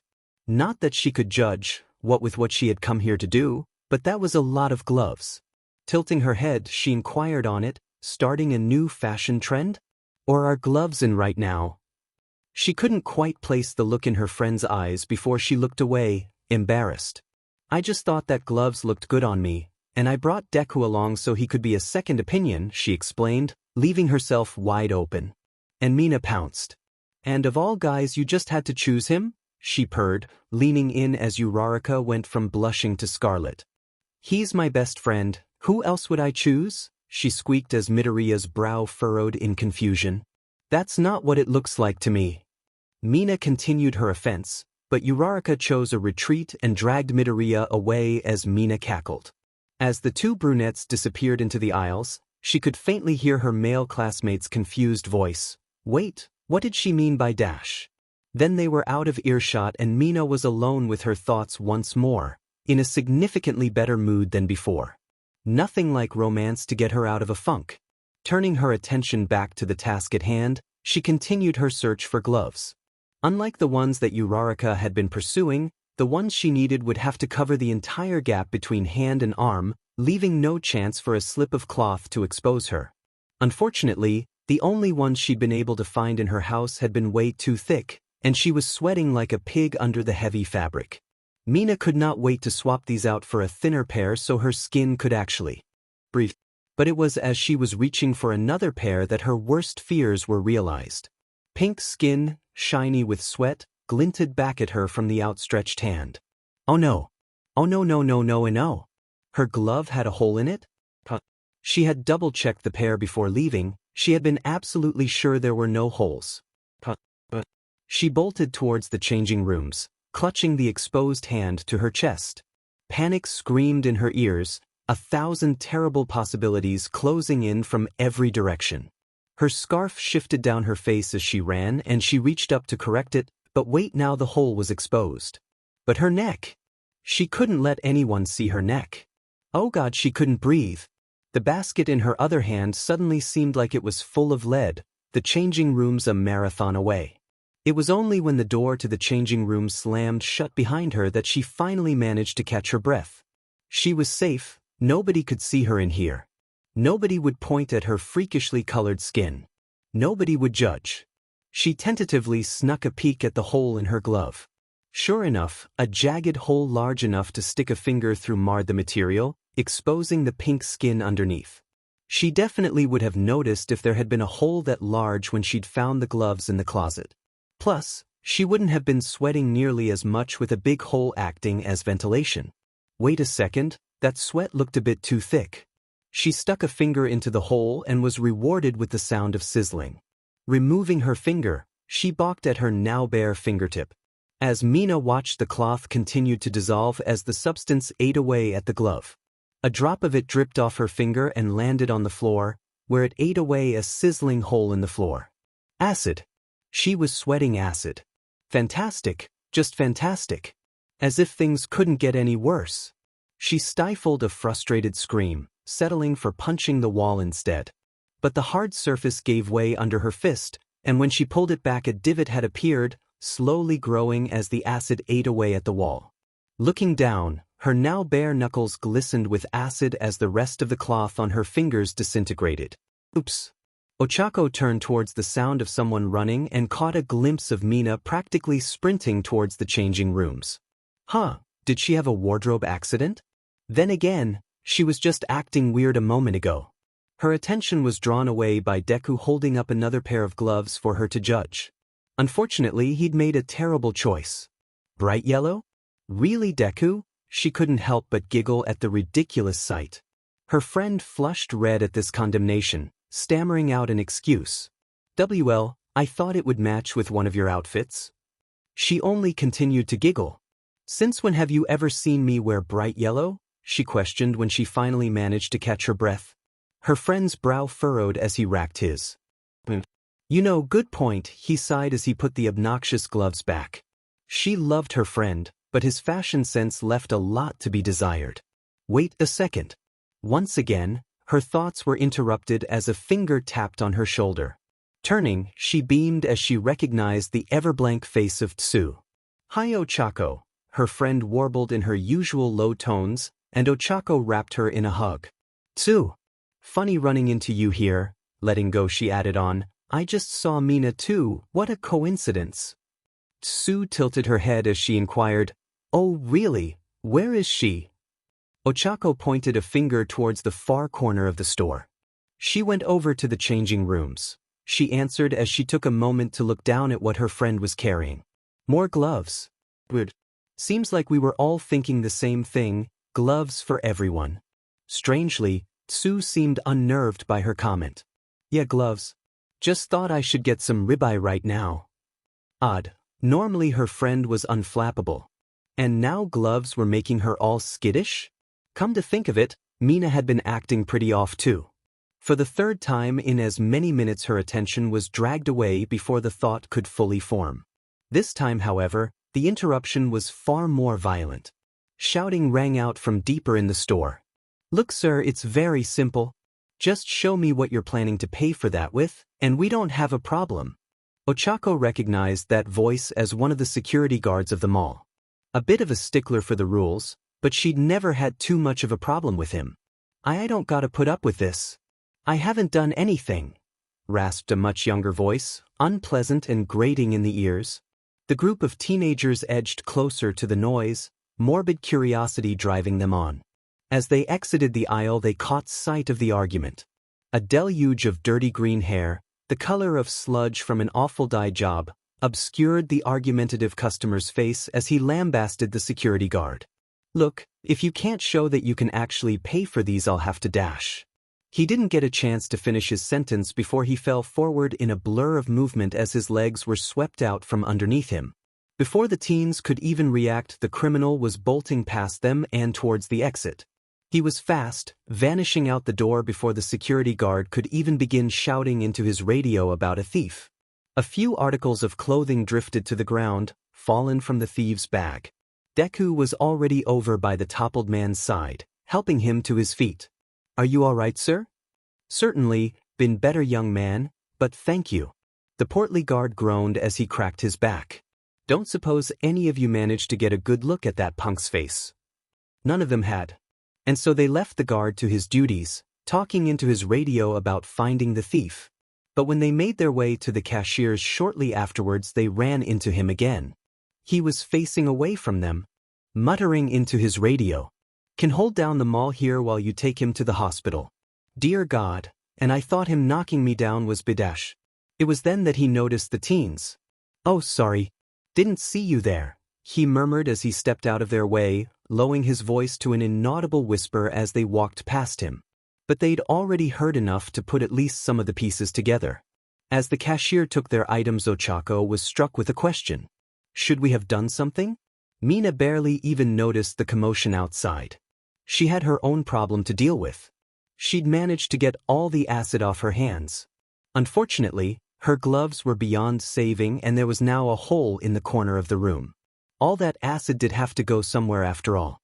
She just really hoped that nobody noticed it. Started scrutinizing the security cameras. A fresh pair of gloves hid her discolored hands from view, and a thorough check revealed no holes in any of her other clothes. And so, she cautiously exited the changing room, taking a quick glance back and forth to make sure nobody was waiting to go in right after her. They'd probably have some questions about how long she'd spent, not to mention the mysterious hole. But the coast was clear. Now to the next step. She needed to find an employee and ask a very odd question. She was nervous just thinking about it, but it had to be done. Luckily for her, it only took a few minutes to find someone. But that was the easy part. "Hi. Could you help me find something?" she tentatively asked, wincing as the tall woman turned a suspicious eye on her. She did look a little shady, face covered by a scarf and all. But thankfully the woman's job took priority over judging her. "What are you looking for?" she asked in a tone that almost disguised her boredom. Almost. Mina took a deep breath and went right for it. "I need something that will stand up to nasty chemicals. The kind that eat through stuff. Don't care what it looks like, it just needs to not melt," she explained, hoping that the woman wouldn't pry too deeply. Her worries skyrocketed when her request raised an eyebrow. "What are you messing around with acid for?" "I'm in the science club," Mina hastily explained, praying internally that the woman would buy it. Sharp gray eyes scrutinized her for several seconds before the woman shrugged and said, "I think I saw something like that over in the used clothes section," before turning and motioning for the teen to follow her. Seems that minimum wage was not enough to make her care about teenagers messing with dangerous chemicals.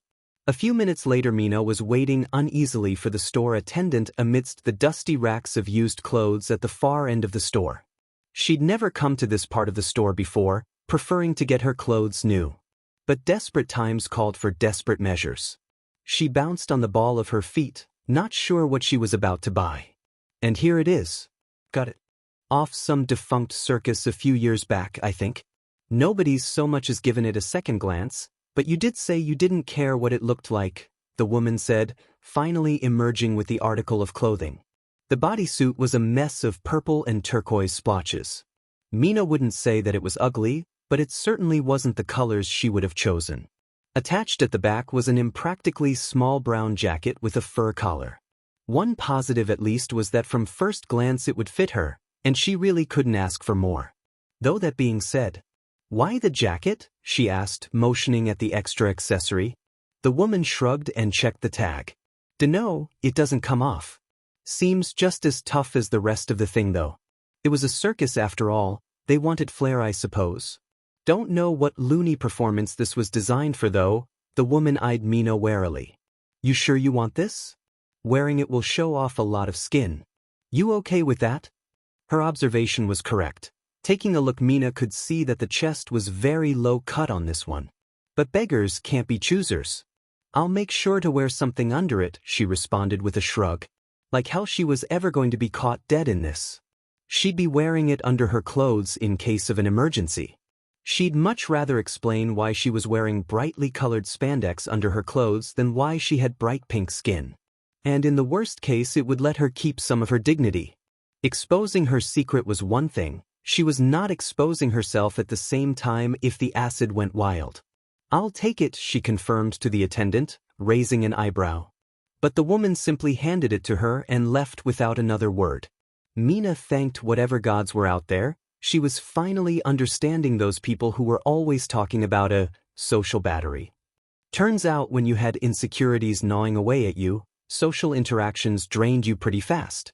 Making her way to the cashiers, Mina looked mournfully at the pile of clothes she had amassed. She was pretty sure she had enough money, but she was definitely going to be staring down an empty wallet after this. Ironically, the bodysuit was on the cheaper end of her purchases. Guess what that employee had said was true? Nobody buying it for years had driven the price down. As she bemoaned her situation, her eye caught on a flash of red. Turning her head, she recognized that head of crimson hair. Kirishima was busy looking at the masks section like they were from another planet. The image of a lost puppy popped into Mina's head as Kirishima looked back and forth between two different masks like he couldn't tell the difference. Cute, but she really wasn't in the mood to chat at the moment. But she turned to leave a moment too late, and he raised his head.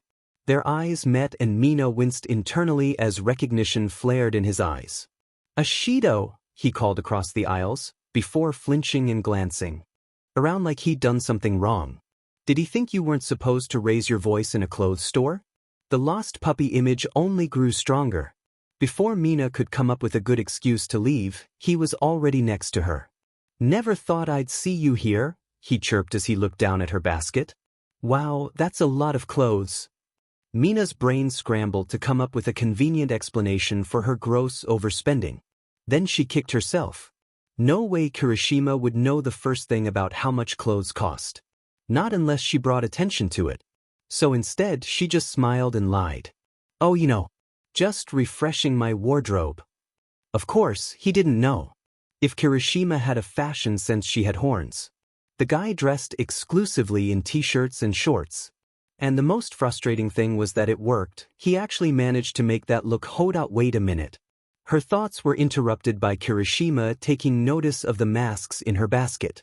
"Oh, you're buying masks. Maybe you can help me. I have no clue what I'm doing," he sheepishly requested, scratching the back of his head. "Well, at least he's honest," Mina conceded as she took a look at the masks in his hands. That was her mistake. "Alright, first thing is we throw these back."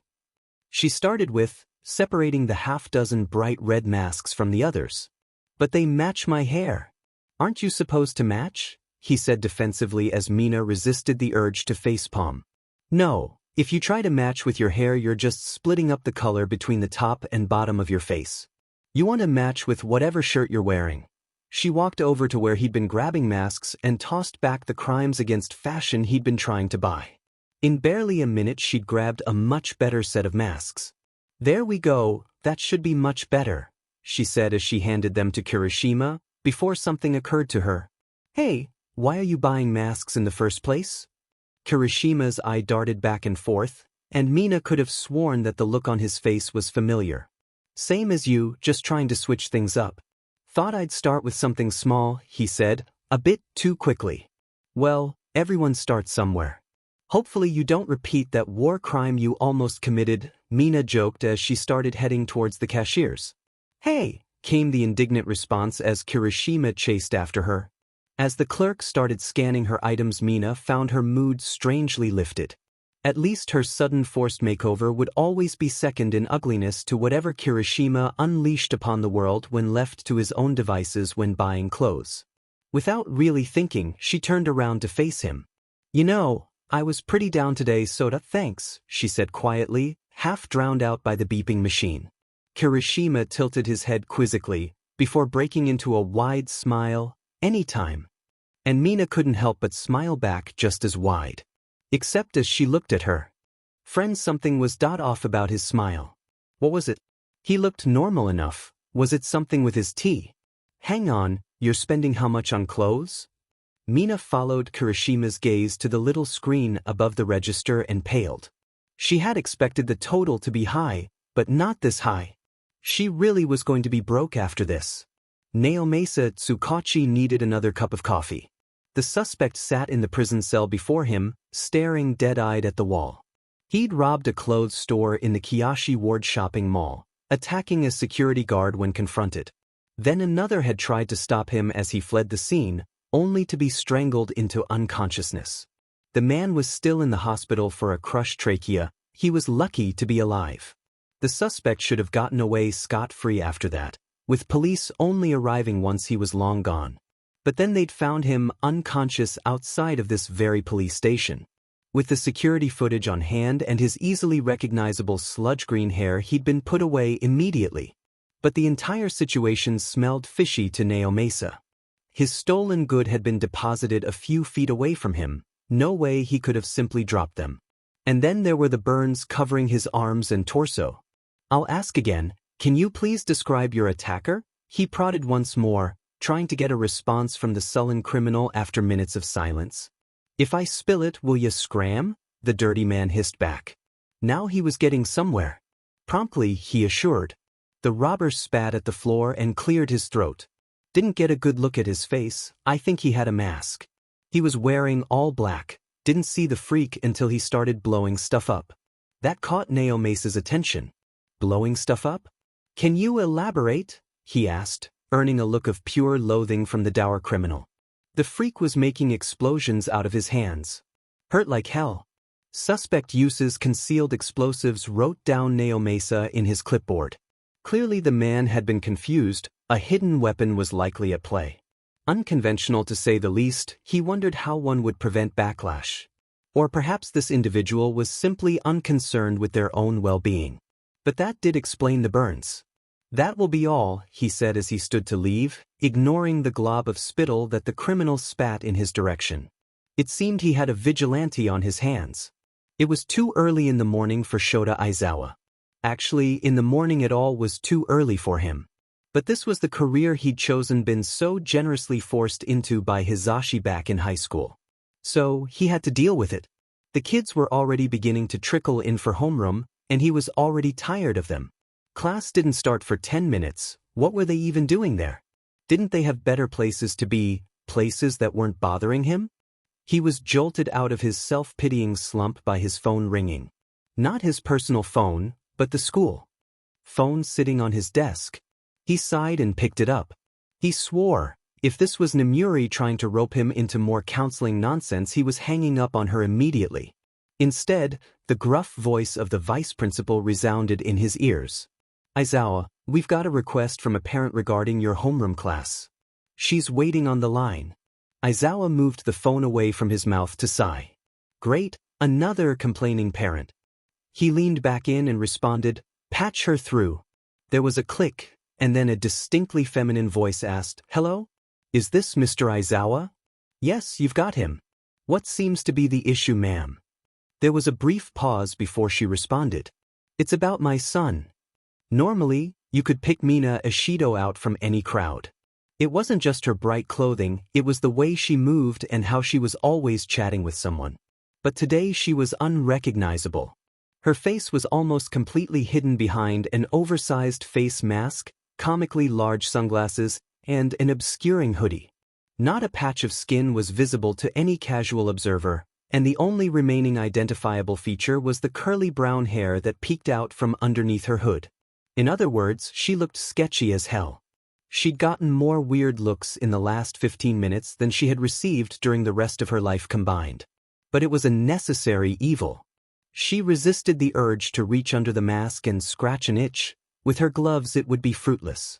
And pushing aside the mask even a little might expose how the entire bottom half of her face was now a vibrant pink. Her body was now more pink than its previous colors. Her entire torso has changed color, as an inspection in the bathroom with the door locked had confirmed. Not a single nook or cranny remained unchanged. From her back down to her hips it was all pink. Both her arms had also been completely overtaken, and the change reached all the way down to her knees. She'd accepted it by now. It would only be a matter of days before every trace of her old skin was gone, maybe forever.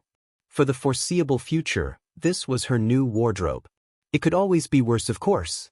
She hadn't had any further issues with acid since destroying her old gloves the day before. But she hadn't been able to do it on command either, which worried her. Underneath her baggy clothes the bodysuit clung to her body, a little too tight for comfort but providing it nonetheless as a barrier between her skin and any clothes that might be exposed to acid. Lost in her own thoughts, Mina didn't realize until it was too late that she'd caught someone's attention. She continued mulling over her fashion problems as they closed in, silently sliding between students. Closer. And Mina. I barely recognized you. Mina practically screeched at the voice in her ear, spinning around and flexing her hand unconsciously. She recognized the sensation building under her skin a second before it was too late and forced herself to relax, the acid building under her skin dispersing as quickly as it had collected. Her gloves were safe for the time being. Toru Hagakure beamed at Mina, completely ignorant of how close she'd gotten to blowing Mina's cover less than an hour into the school day. But for once this couldn't be blamed on Hagakure's perpetual ditziness, the way her messy hair or grades could be. How was she supposed to know about Mina's situation? Toru, did you do on the test?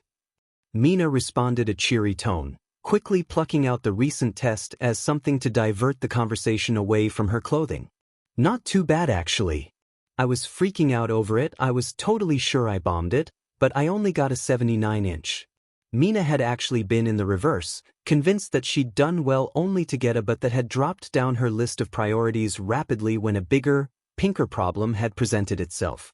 "Ah man, you beat me by 1 point, she said as she slammed down on those unruly thoughts. No use worrying. Just act natural. Natural. Ah, so you hid your face in shame, jeered Hagakure playfully as Mina grit her teeth behind the mask. But she had prepared for this. As if I'd hide. My fashion is cutting edge, thank you very much, she retorted, raising a hand in a flare. And as she'd predicted, her friend's face contorted with curiosity. Explain, girl, seems like you're just hiding all your best assets. Something out of sight is twice as tempting as something out in the open, Mina presented, praying that her flimsy logic would be accepted.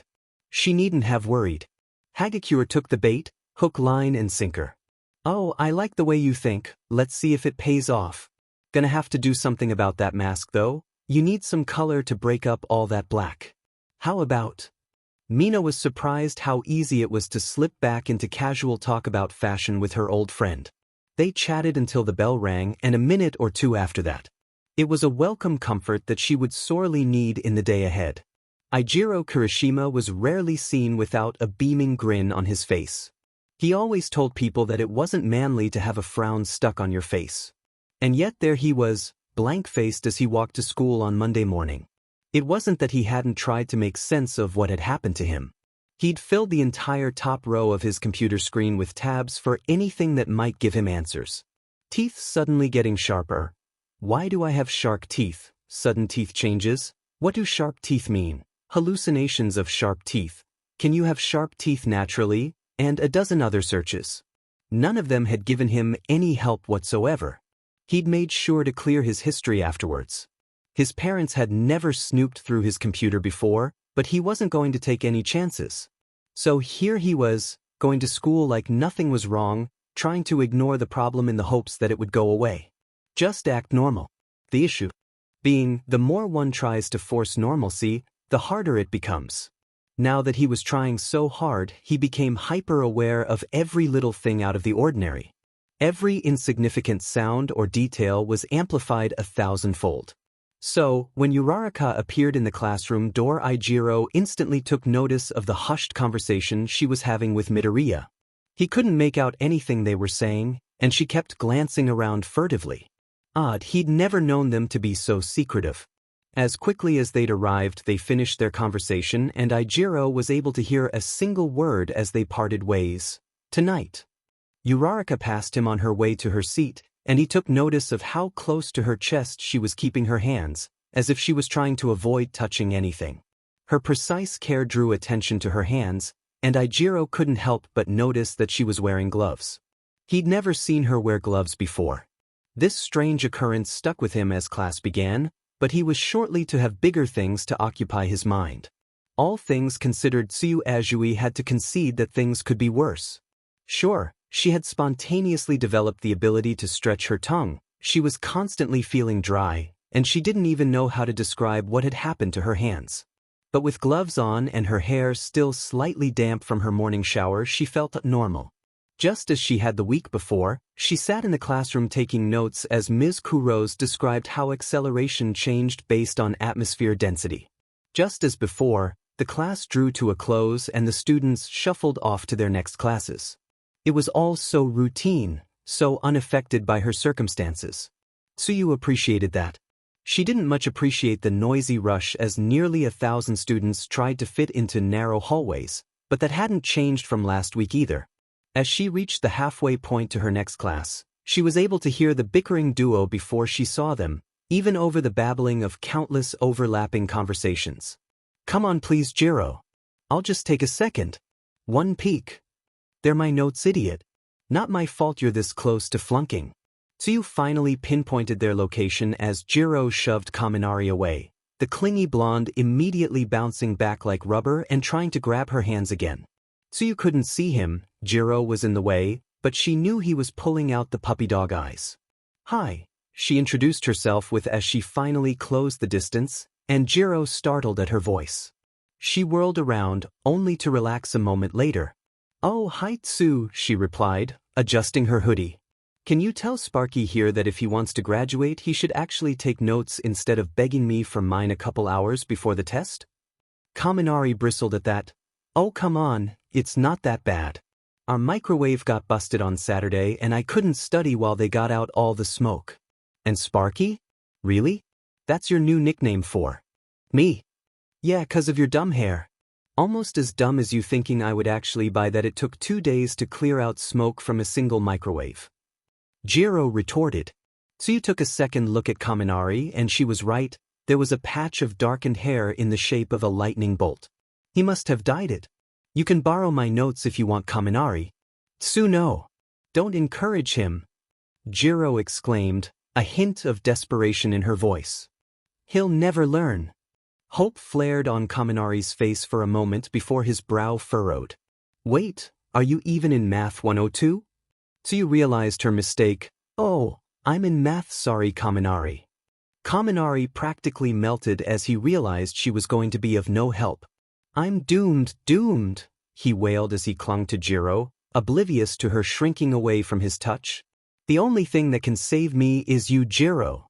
Or class getting cancelled. But mostly you, he begged before she silenced him with a smack. I'm not going to dash. Excuse me. The 3 teenagers turned to an unexpected sight. A short woman with raven black hair and piercing eyes was practically hidden by the tide of teenagers, most of them taller than she was.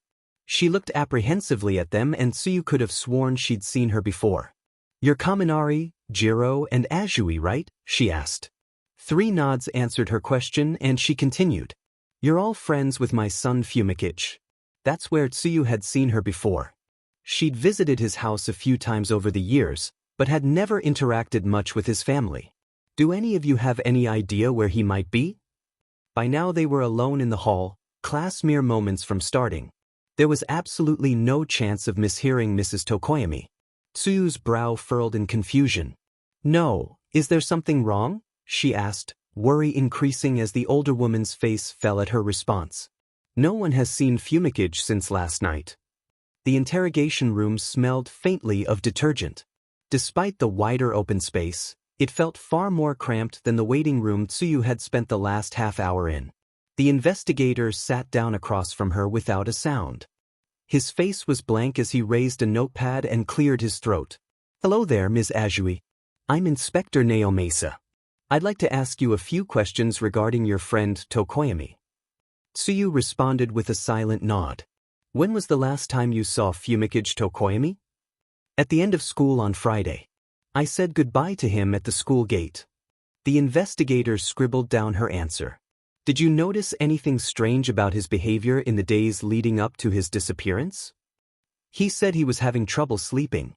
He looked tired on Thursday, and it got worse on Friday. Naomasa raised an eyebrow and leaned forward. Could you be more specific? Don't leave out any details. She had already been poring over her interactions with her raven-haired friend, so it was simple to share. He said that he was having trouble with the light, that he was extra sensitive. He wasn't feeling well and his hair was disturbed. More scribbling. And the day after? The inspector prompted. He looked like he hadn't slept at all. His eyes were bloodshot, and he seemed like he could barely keep his eyes open. He didn't talk much. That's all you can remember? Questioned the police investigator once again. She nodded. There was one detail that she was leaving out. The logical part of her brain was telling her that her sudden changes might be connected to why Tokoyami had disappeared. But it was equally possible that the two were disconnected, and she'd be revealing herself for nothing. And she didn't know what would happen once she did that. A few more questions. Did your friend ever show self-destructive inclinations? No. Did he ever display a desire to run away from home or otherwise leave his family situation? No.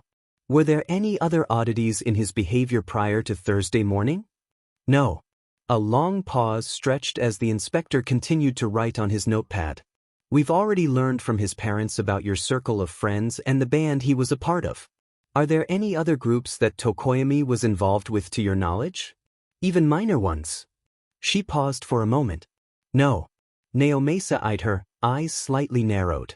Then he stood and gave Tsuyu a curt nod. That will be all for now. We can assure you that we will do everything in our power to find your friend. We will contact you if we need anything more. The girl was hiding something. They all were. Tsukachi just didn't know what. It was normal for kids to be on edge when one of their friends disappeared into thin air. But every student he had interviewed that day had set off the same nagging itch at the back of his brain. None of them were lying per se, they had given him all the information he could ask for. Every question was answered to the fullest, and he had a pretty good idea of where to start his search. They were nothing but helpful. But even so, something about how their eyes started around the room, how certain questions caused slight hesitation. He had nothing to work off of, nothing he could use to hold them, no valid reasoning.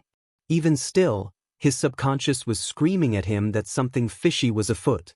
He recalled his discussion with the parents of the victim. There was definitely something missing from their answers that was bugging him. He needed to get to the bottom of that. As he led the girl back to the waiting room, he discreetly scanned her over. There was something odd about her face. Was that all this was? Awkward teenagers, in the most ungainly parts of their lives, making him suspicious for no reason? He gazed over the other students, waiting for the last of their members to be released. 3 girls, 3 boys, 7 in total once Azui joined them.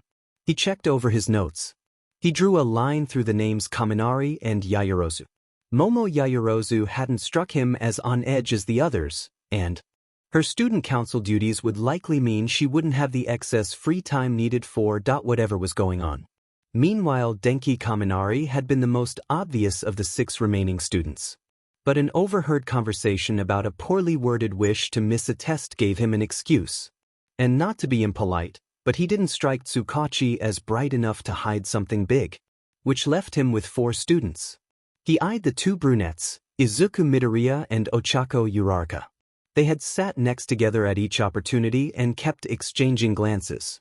But he couldn't tell if they were conspiring or just being teenagers, overflowing with hormones and desperately lacking in subtlety. Meanwhile, Kyoka Jiro hadn't removed her hoodie once during the drive to the police station or the interrogation. She appeared to be attempting to make herself inconspicuous, but seemed ignorant that she was only making herself stand out more. And last was Katsuki Bakugo. The boy had been curt, but cooperated and remained calm throughout the interrogation. Too calm.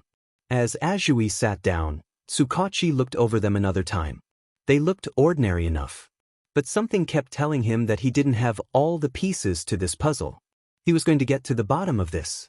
Izuku knew he probably should have been listening to the detective, but he just couldn't bring himself to focus. He'd spent the last couple hours in a daze, barely managing to drag himself out to give Naomasa everything he knew. Which wasn't much. He and Tokoyami had been friends, but that was in large part due to being part of the same friend group. Without it, they probably wouldn't have had more than a few conversations. He cursed himself in retrospect. If he had taken some time to get to know the raven-haired boy more, could he have prevented this? Was there something he could have done? He shook his head. Tokoyami's bandmates and Azui were far closer to him, and they seemed to be just as taken off guard as he was. And yet still he couldn't help reflecting on how he'd spent his weekend. First meeting up with Uraraka, experimenting with her newfound power, and then going shopping for gloves to make blending in easier. Despite the blatant violations of the laws of physics and the complete lack of an explanation on how it had happened, Izuku had started to feel not normal but something resembling it. But while he and Uraraka had been taking it easy, their friend had been hours from going missing. It took Bakugo rising from his seat for Izuku to realize that the inspector had finished. Finally. See you extras later, huffed Bakugo before storming out the door and into the street. I was going to offer a ride to any of you who may need it. It seems your friend will not be needing it, however, Naomasa intoned, eyes fixed on the door Bakugo had vanished through. Ultimately, Kaminari, Jiro, and Yaoyorozu took the inspector up on his offer. Yaoyorozu because she had student council duties to attend, Jiro because she had music practice, and Kaminari provided a flimsy excuse to hide the fact that he just didn't want to walk. Izuku declined, and after a brief glance at her, Uraraka declined as well. She understood his unspoken message, if not the intent behind it. Curiously, Azui also declined. She shot Izuku a look that he couldn't quite place as the inspector left with the other 3 students. A long moment passed before she motioned the remaining teenagers to follow her out the door. Uraraka followed immediately, but Izuku hesitated. He had intended to discuss the day's events with Uraraka without the prying ears of Naomasa or either of their parents, but Azui had thrown a wrench into those plans. They walked in silence for a few minutes before Azui suddenly turned into an alleyway. Before his eyes could adjust to the darkness, she was suddenly very close. There was something about the way the light reflected off of her eyes that freaked him out. Izuku barely stopped himself from jumping back in surprise. You two are hiding something. Her voice was matter-of-fact, steady, plain, even. And yet it sent a shiver down Izuku's spine. We're not. He tried to respond. Yes, you are. Uraraka placed a hand on Azui's shoulder. Tsu, we get that. Does it have anything to do with Tokoyami disappearing? Uraraka took a half-step backward as that same unnerving stare was turned on her. No, Uraraka answered simply after a moment. Azui stood there, unmoving, then released a breath that Izuku now realized she had been holding in.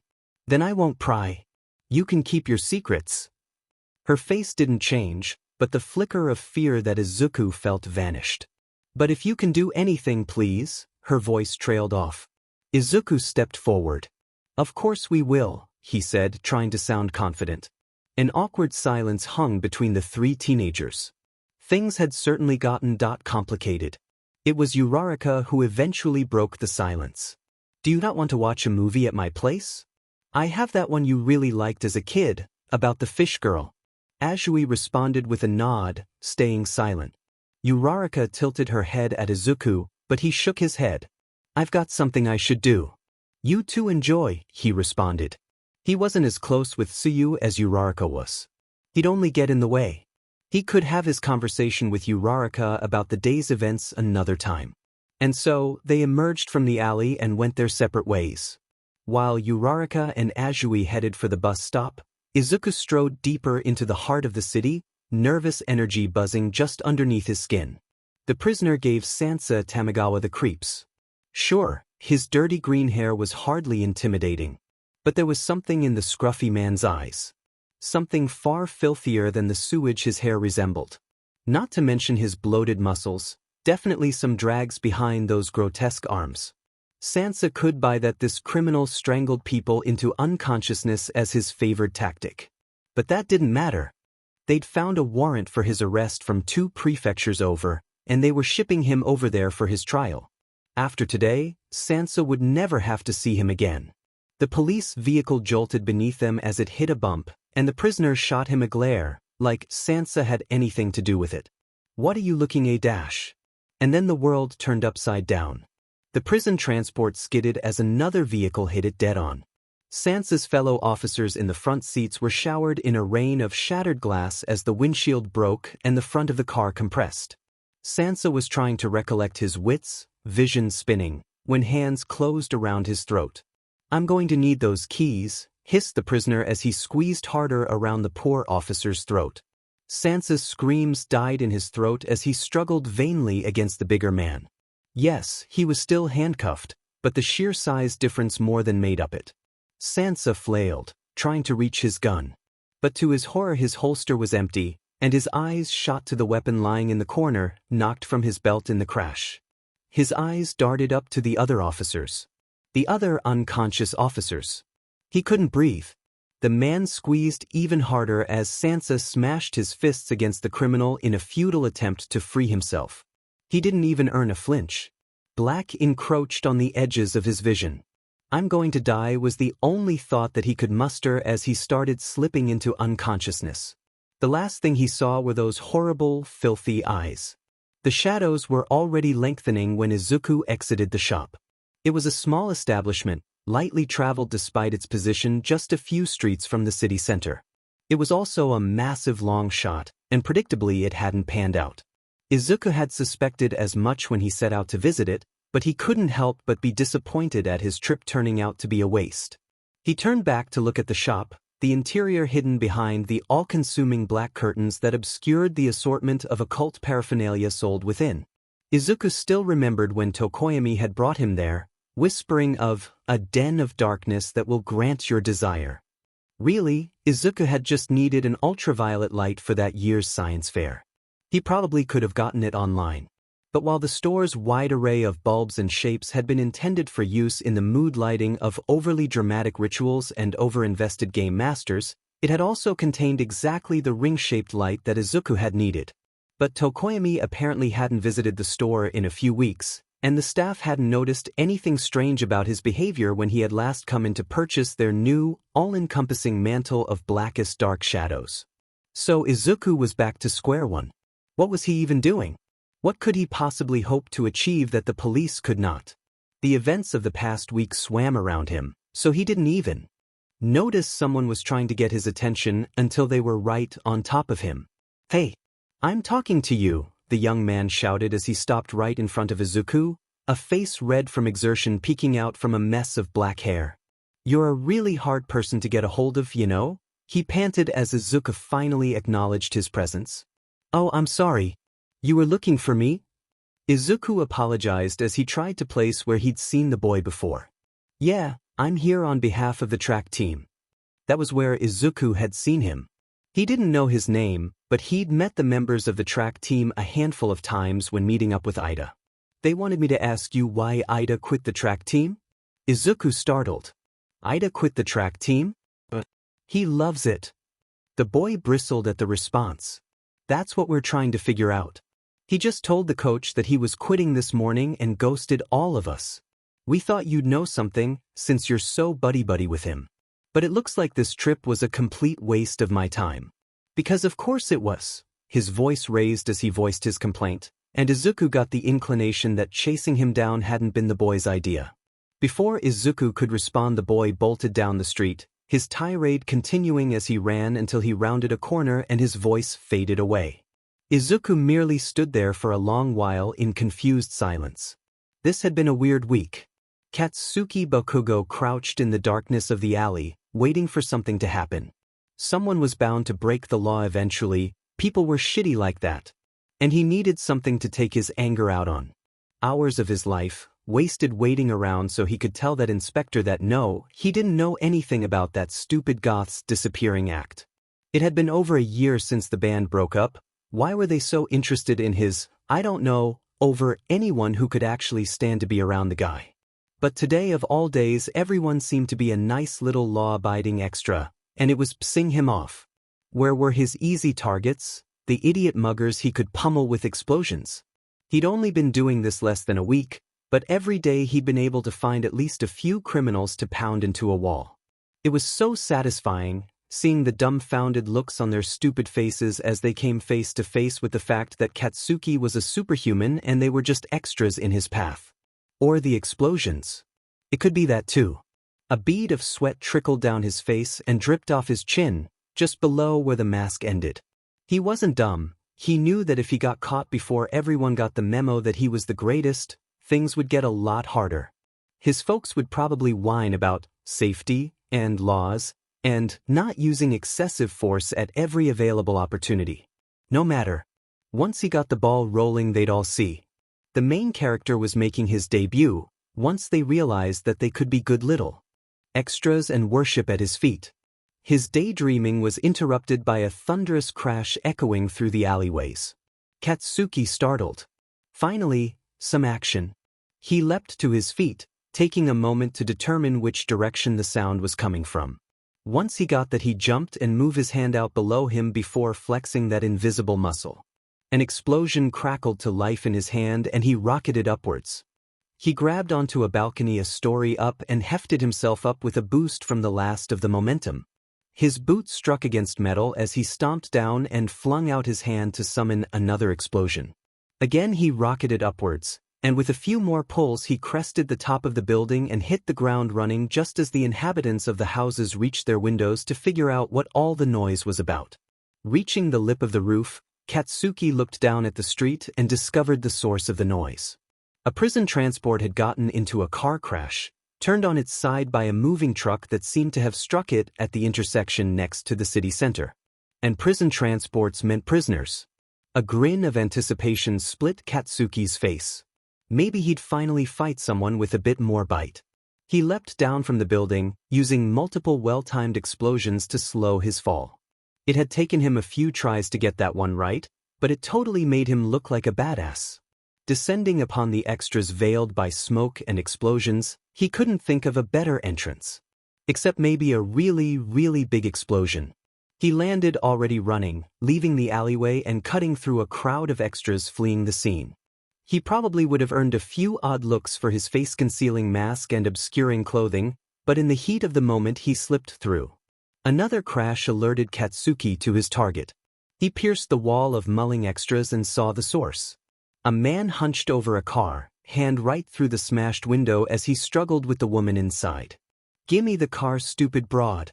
Make this easy for both of us," the wretch snarled as he reached in further to attack the woman. Katsuki looked around. A small crowd had gathered around in hushed silence, too stupid to flee and too cowardly to try and stop the BSRD.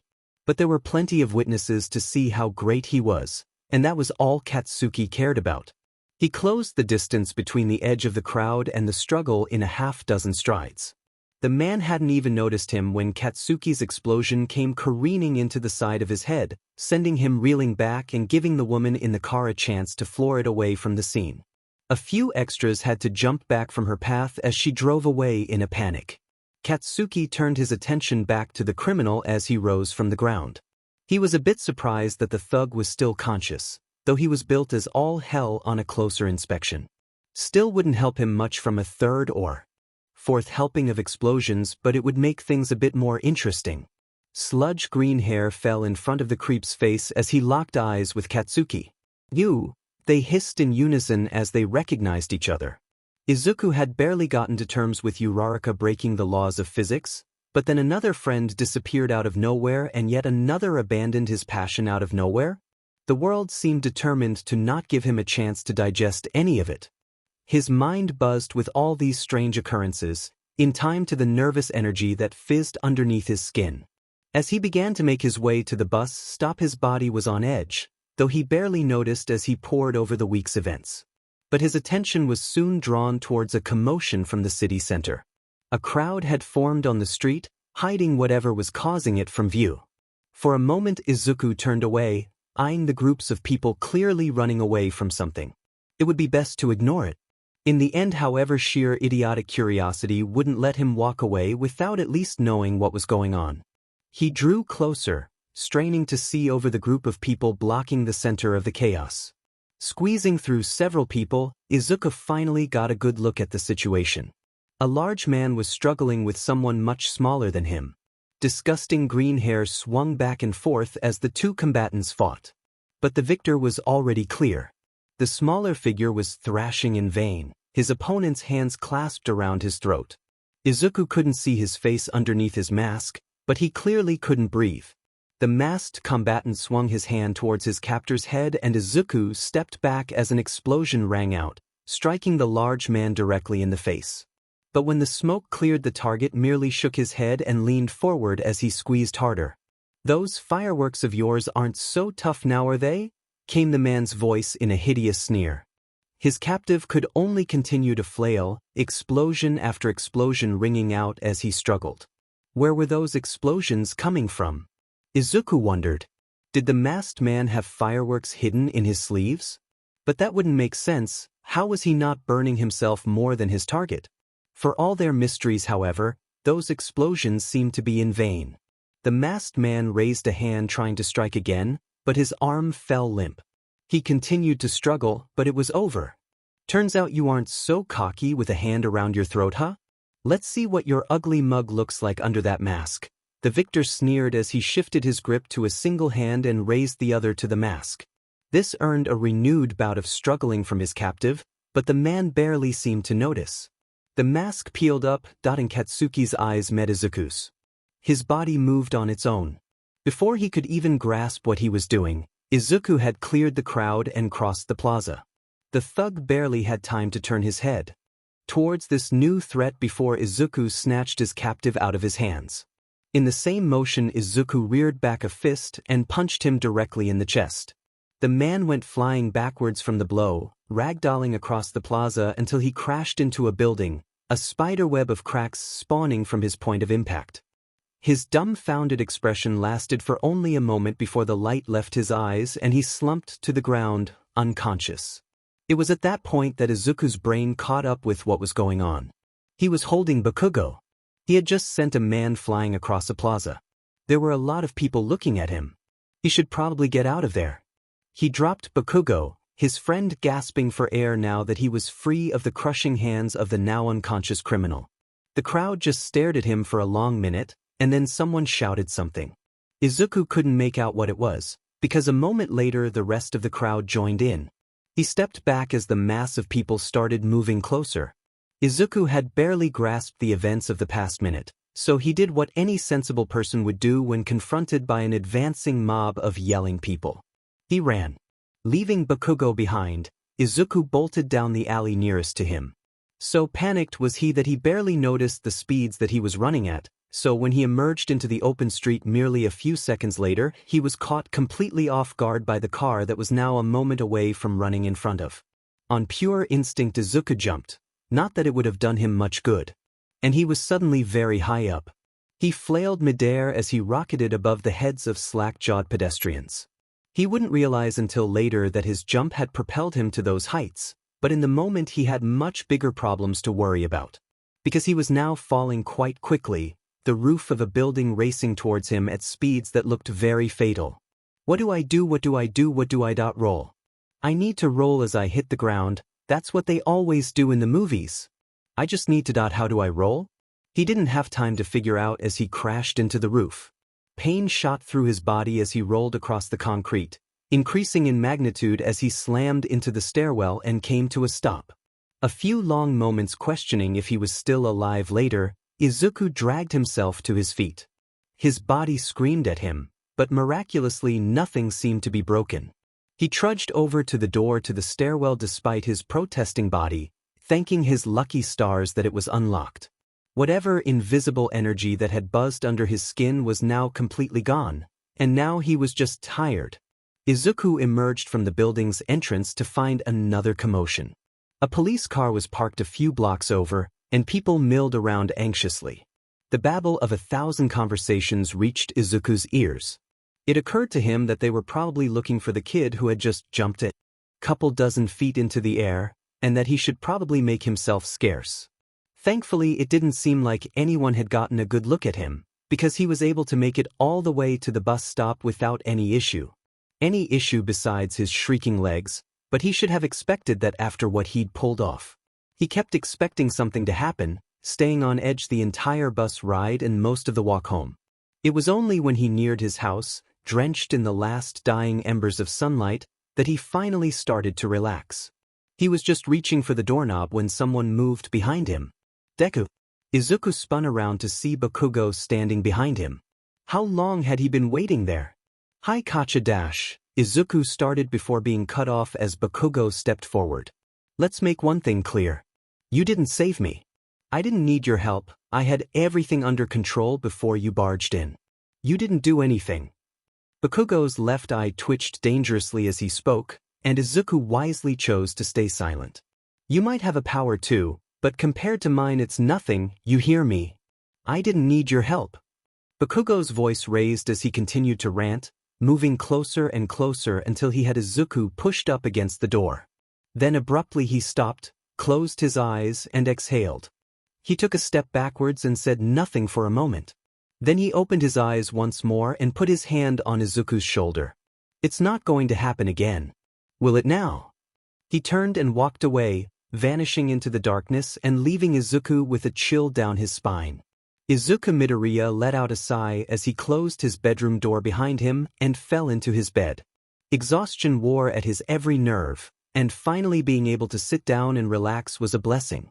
But now that he had a moment to rest, he could think. And he had a lot to think on. For one, Tokoyami. His friend was just gone.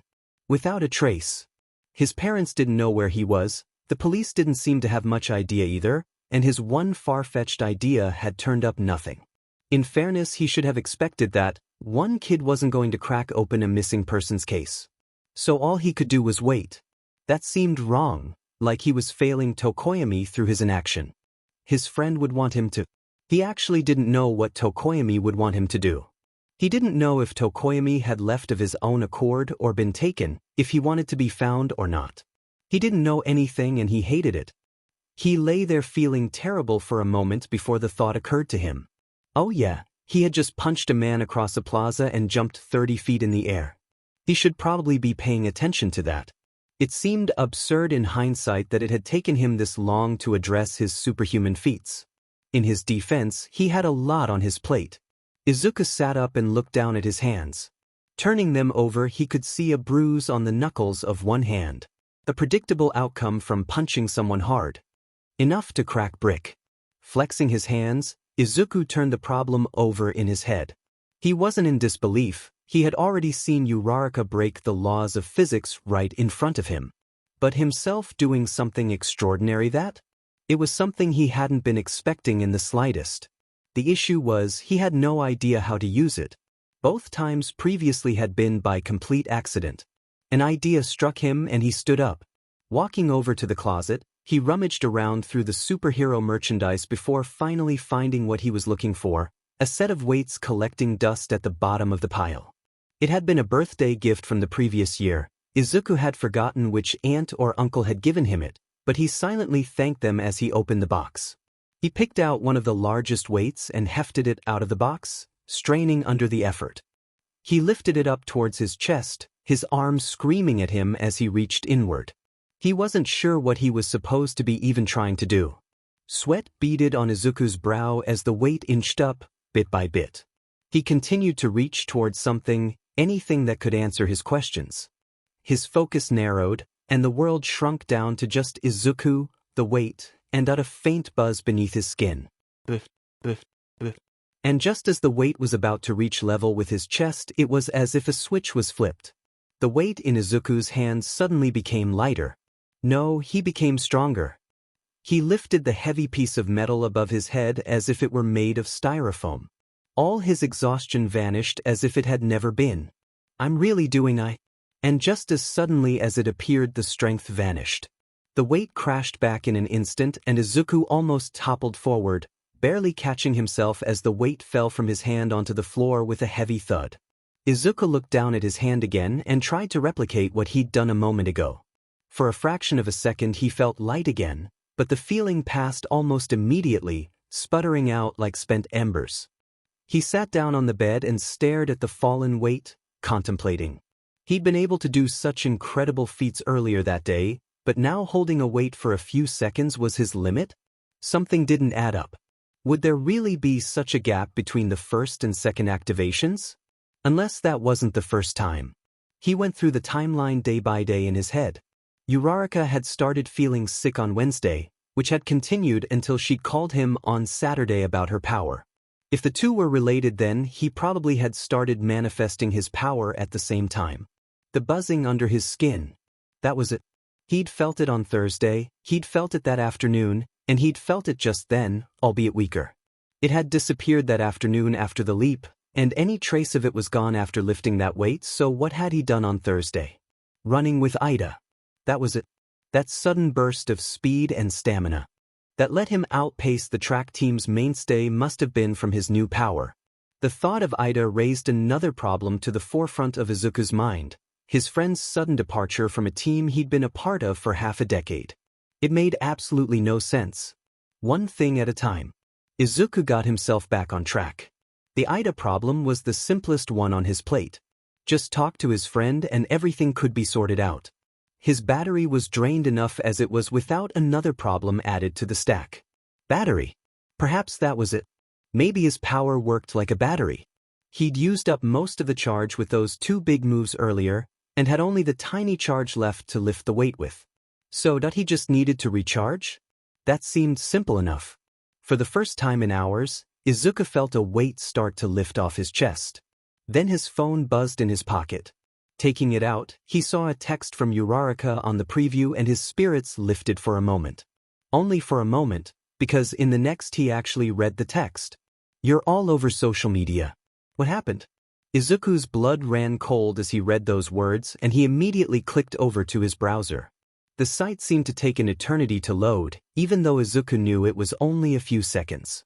The instant it was done, he selected the trending in your area and prayed that his friend was wrong. She was not. The first option among the list was superhumans. Izuku tentatively clicked it. The top post was everything he feared. At Sushi Supremacy posted at 18:02 on 6/10/22. "Holy crap, you will not believe what I just saw. Swear this isn't edited. Real-life superhuman in Mustafu. Mustafu #real #superhumans #." Attached was a video, which Izuku clicked on immediately, expecting the worst. The video was taken over the heads of several people in front of the cameraman. Izuku could immediately tell from the choppy start that it had been cut down from its original length. The audio was a mess of crackling and chattering from the crowd, a far cry from the near silence that Izuku remembered. Perception really did change everything. It started with the criminal strangling Bakugo, the last few feeble strikes barely visible through the crowd. Then suddenly a burst of brilliant green shot into view. It struck the criminal, sending him flying as the camera followed. He crashed into the wall and slumped over, the camera zooming in on the cracks spiderwebbing up from the point of impact. The audio erupted into confused shouting, which was more in line with what Izuku remembered. The camera swung back to Izuku and in the present his breath caught in his throat. In the video he was wreathed in crackling green energy, bolts of energy arcing off in random directions as he simply stood there, arms still raised from the punch and back turned to the camera. Most striking was his hair. Far from the mundane brown that he usually sported, in the video Izuku's hair was a glowing green standing up in spikes.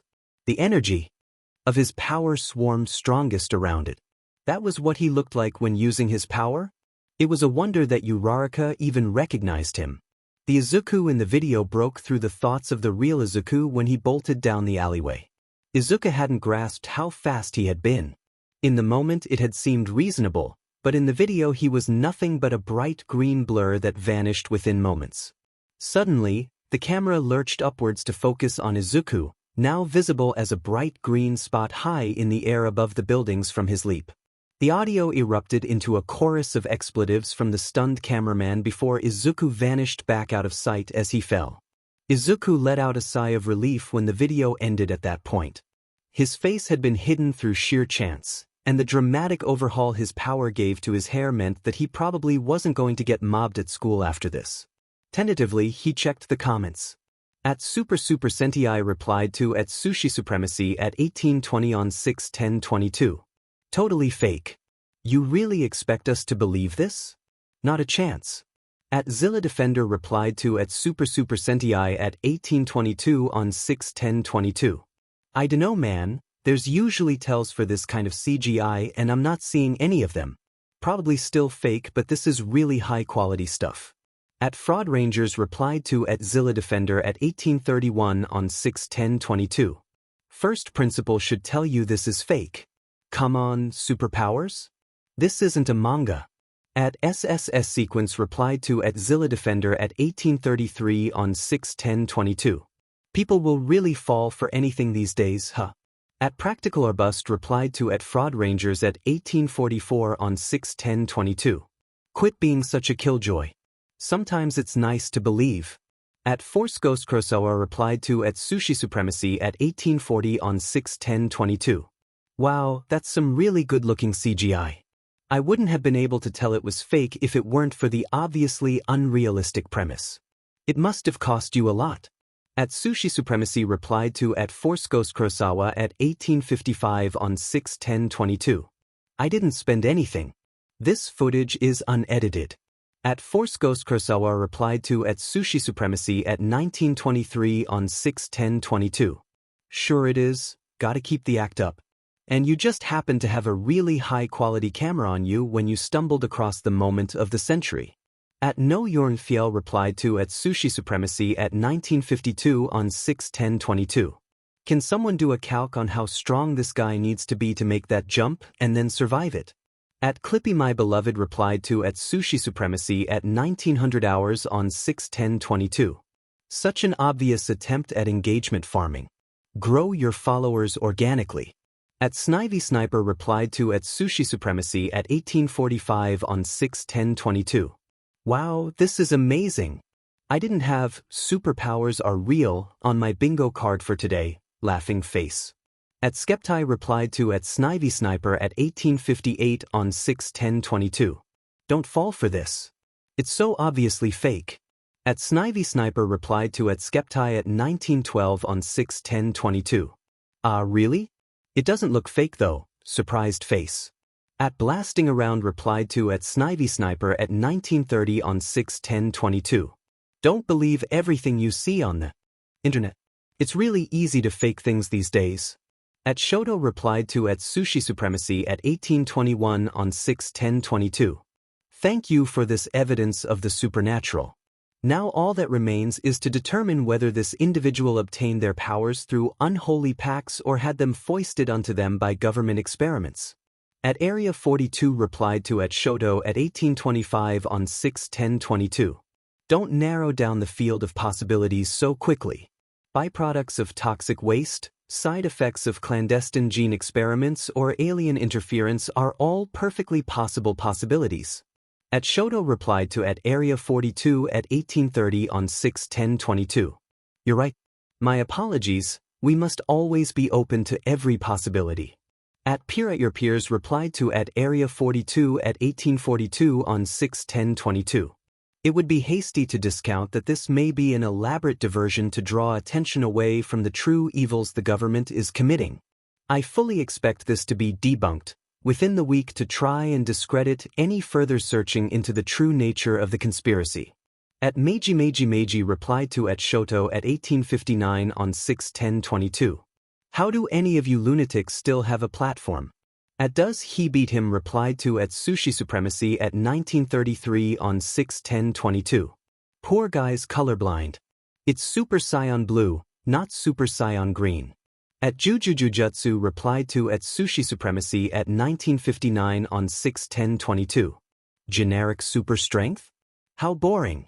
At It's Real replied to at Jujutsu at 2027 on 6/10/22. You're seeing real-life superpowers and you're complaining that it's boring? Just look at it. At Jujutsu replied to at It's Real at 2048 on 6/10/22. You can add all the flashy effects you want. All I'm seeing is Meathead punch hard. At Ring Me Up Scotty replied to at Sushi Supremacy at 2051 on 6/10/22. Special effects look better every year. At Big Book of Nothing replied to at Sushi Supremacy at 2102 on 6/10/22. Holy crap, this is on the evening news. Izuku startled at that last comment, time-stamped only a few minutes ago. He searched up the page of the local news station and clicked on their live feed. The broadcast started in the middle of a sentence, with a young woman and a middle-aged man sitting either side of still from the video. No casualties. The Mustafu police station has confirmed to us that the suspect is currently in custody. And while they will make a statement in the coming days about the nature of the incident at the plaza, they have asked us to reiterate that vigilantism is strictly prohibited under Japanese law and to leave any future matters to the police. Professor, what do you have to say about the video of the events that is currently circulating online? The older man chuckled and leaned forward. Now, let's not take the fact that the police have acknowledged the presence of a vigilante as confirmation that the video is real. It's fully possible that there was a vigilante on the scene, that they did incapacitate the suspect, but that this ordinary person was used as the jumping-off point for a superhuman hoax. The best lies always have a grain of truth in them after. Oh, he explained. The newswoman nodded along. So, you're saying the video is fake? Now that's the thing. I came in here expecting to pick apart the tiny details that would give this away as computer-generated. I'm not a professor of digital art for nothing, I know everything to look for. But there's nothing here. I can't find a single imperfection that would let me say with complete confidence that the video is fake. Across from him, the newswoman blinked in stunned silence. The video.is real? The professor shook his hands quickly. Not necessarily. It's only a few hours old after all. Give me a few days and I might be able to get you a conclusive clue. But what I'm saying is that the absolute baseline for this story is that we have one of the best CGI artists around trying their hand at a hoax. You see this here? He picked up a small remote that Izuku hadn't noticed and clicked on one of its buttons. The still of the video revealed itself to not be a still at all as it rewound to Izuku just after the punch. The professor resumed the video, but in slow motion. You see how the lighting crackles along his hair? How it circles around and darts from strand to strand. That's incredibly hard to do on the scale we're looking at. If you slow down a movie this much, you'll see clipping and the energy moving in random directions because at the speed the audience sees it, it won't make a difference. Someone is showing off. He paused a moment for dramatic effect before continuing. And to do something like this in less than an hour? They'd be in the top 3 in his field easy with a good argument for the absolute best. Even if they had parts of this prepared beforehand and just molded them to suit the scenario, we're talking genius level. Whoever they are, I'd like to meet them someday to pick their brain. The newswoman slowly nodded. And the alternative? She asked in a hushed voice. The professor gave another chuckle. The alternative is that the video is real. That there actually is someone out there who can leap up a building in a single bound. And I'm sure you don't need me to explain why that's groundbreaking. Another slow nod. So, how do we figure out which is the truth? The newswoman asked. Shrugging, the professor replied, wait for this superhuman to pop up again, I suppose. If we can get multiple videos in multiple altercations backed up by the police, it won't matter how good you are at CGI. There's no way someone could pull it off multiple times without a single flaw. Well, there we have it, folks. This is one strange story we've had for you tonight. Keep your ears open for what comes of it next. Thank you for your time, Professor. A hearty laugh in response. No problem at all. I was already in the area. After the break, stock prices have dash. Izuku paused the video. It was beginning to dawn on him just how big a hole he had dug for himself. He sent a quick text to Uraraka. I may have acted without thinking. On the plus side, that didn't get my face. And with that he decided that was enough for one day. After preparing himself, he checked for a reply from Uraraka. None. She was probably still with Azui, and shut off the lights to go to bed. Just as he was about to doze off, Izuku suddenly sat bolt upright. I completely forgot about Kaken. Katsuki Bakugo had watched that insipid news segment 13 times. He had read every braying comment left on that post. And he was not mentioned a single time. This was the grand debut of Superhumans, and in it Katsuki was an extra. It wasn't supposed to go like this. Katsuki had everything planned out. He was going to dramatically reveal himself as the vigilante keeping Mustafu safe for months. All the extras were going to fall at his feet and pave the way for him to be the first and greatest superhero. And Deku had ruined everything. The nerd just had to rush in to save him, just had to spontaneously manifest his own inferior power, and then he had the gall to get himself recorded? To take the spot of first superhuman? Deku was going to pay for this. No one made a fool of Katsuki Bakugo. No one.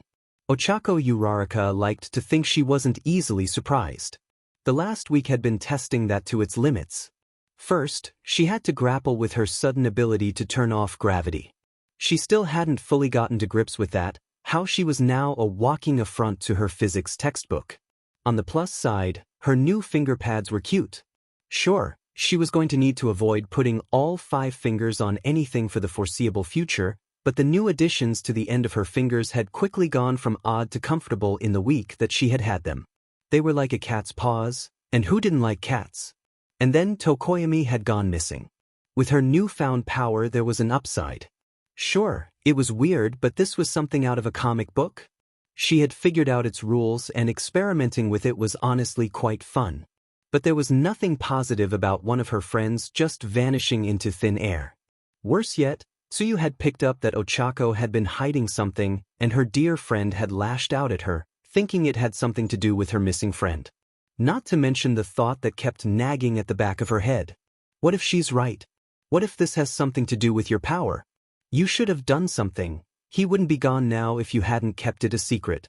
Ochako didn't let those thoughts win. She couldn't know if telling her parents or the police about her power would have changed anything. So she'd narrowed her focus. Tsuyu had always been closer to Tokoyami, and she was clearly taking it the hardest out of all their friends. She was going to trust the police to find Tokoyami and direct her attention to helping her friend through this. A few hours of talking, a classic animated film, too much ice cream, and Tsuyu had started to perk up a little bit. The events of the day were still clearly weighing on her, but some of that darkness had lifted, and by the time the credits rolled she was fast asleep. Turning off the TV, Ochako had decided to give her friend a bit of time to rest before waking her up so she could get home. Idly, she had taken out her aging phone and opened up her web browser to check social media. And the first thing she saw was Deku leaping the height of a building. And the second thing and the third thing. The same video of what was definitely Izuku Midoriya dominated her social media feed. His hair was a brilliant glowing green instead of its normal black, but there was no mistaking who it was. She had thanked her lucky stars that whichever bystander had captured the incident hadn't managed to get a shot of his face. But that was slim comfort compared to the rest of the video. Scrolling through the comments, she saw a lot of people calling it fake. She probably would have been among those if she hadn't manifested a similarly unbelievable power the week before. She had sent him a text asking for an explanation, but her attention had been taken by Tsuyu waking up. By the time her friend had gone home, Ochako had collapsed into bed without a second thought. Which led to her standing in front of her friend's homeroom the next morning, waiting for him to arrive. She didn't have to wait long. As soon as Deku spotted her, he immediately flushed and looked away, but she didn't let him slip by. "Hello Deku, you've been busy," Ochako said as she stepped into the doorway. "Hi Uraraka," her friend stammered, not making eye contact. "I can explain." As much as she tried not to, Ochako softened. Yes, Deku had spent the entire weekend helping her hide her power before proceeding to use his on camera. But it was impossible to stay annoyed at him. She sighed and patted him on the shoulder. "We'll talk about this dash." Out of the way, extras, interrupted a harsh voice a moment before Bakugo shoved through them to the door, causing Ochako's hand to smack rather painfully against the wooden frame. In a few strides he reached his desk and slid into it, kicking up his feet on the desk in front of him and glaring at the ceiling. "That's not another thing we're going to need to talk about," Deku said sheepishly as Ochako nursed her throbbing wrist. She realized with a start that the person from the beginning of the video of Deku also had blonde, spiked hair. Just like Bakugo's. Ashido was completely hidden beneath cloth, with not even a patch of skin showing. If he hadn't seen her opening her locker, Ejiro Kirishima would never have realized it was her. As opposed to her normal vibrant colors, she was decked out in a drab palette of gray and black. Ejiro had initially started moving towards the shrouded figure to ask why they were going through his friend's locker, only to realize it was her only a few paces away when he recognized the backpack slung over her shoulder. Instead, he switched gears. "Hey, Ashido," he said as he approached her from behind. She spun around to face him, and he saw that her face was completely obscured by an oversized face mask and a large pair of sunglasses, with only the brown hair peeking out from under her hoodie visible. How did you?" she stuttered, something Ejiro had never heard her do before. "It's your locker." He motioned towards it, and he saw the tension drain from her shoulders as she relaxed. "Oh, you remembered where my locker is." "That's all." Her voice was muffled by the mask, but he heard relief in her voice. Something was off. It sounded like Ashido, but her behavior was completely off. Ejiro had never known his friend to be jumpy, or to hide herself behind layers of clothing. "Are you all right? You seem a bit off today," he questioned. "Never been better." Ashido replied, a little too quickly. Something was definitely wrong, but he didn't have much time before second PRD began, so he backed off. Good to hear. I see you're already wearing your new clothes. They look good on you. That wasn't entirely a lie. It was a nice sweater, and it wasn't too baggy, still showing off the shape of her body underneath. Ejiro immediately drew his gaze back up to her obscured face the moment he realized what he was thinking. That wasn't manly. That wasn't manly at all. Ashido barely seemed to notice, responding with an enthusiastic, thanks. A bit too enthusiastic. He was about to say something else before the bell cut him off. He barely had time to react before Ashido shot him a quick, "See ya, bye," and vanished into the crowd, leaving Ejiro alone with his thoughts as he made his way to his first PRD. Kyoka Jiro had never realized how loud the school building was until she'd gained super hearing. Not only was her hearing orders of magnitude stronger, but her ability to pick out individual sounds from the chaos had as well. She really wished she didn't have that second ability at the moment, because her control over it was limited.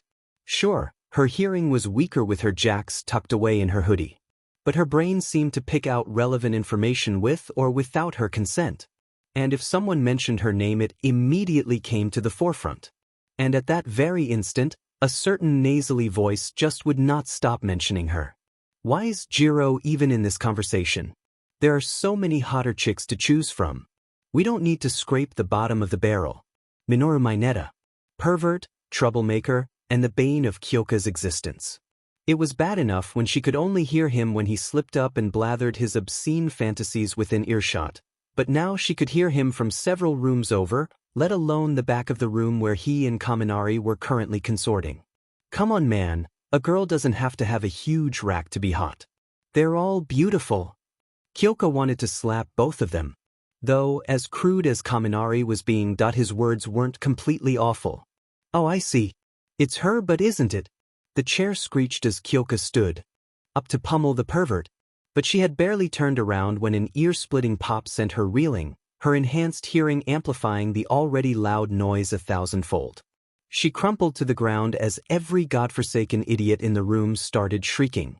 Her vision devolved into a blurry mess as the noise slammed into her from every direction. She couldn't think, she couldn't move, all she could do was writhe blindly. It hurt. It hurt like nothing she had ever felt before. Slowly, Kyoka regained something approaching awareness and realized that someone was holding here. The ringing in her ears began to fade and a distant voice emerged as if from thick fog. Jiro, Jiro, Jiro. Kyoka blinked, her vision returning to her in patches as the face of Kaminari materialized. Please shut up, she croaked, head still spinning.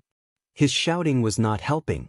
Jiro, you're alive, the blonde crowed, completely ignoring her request.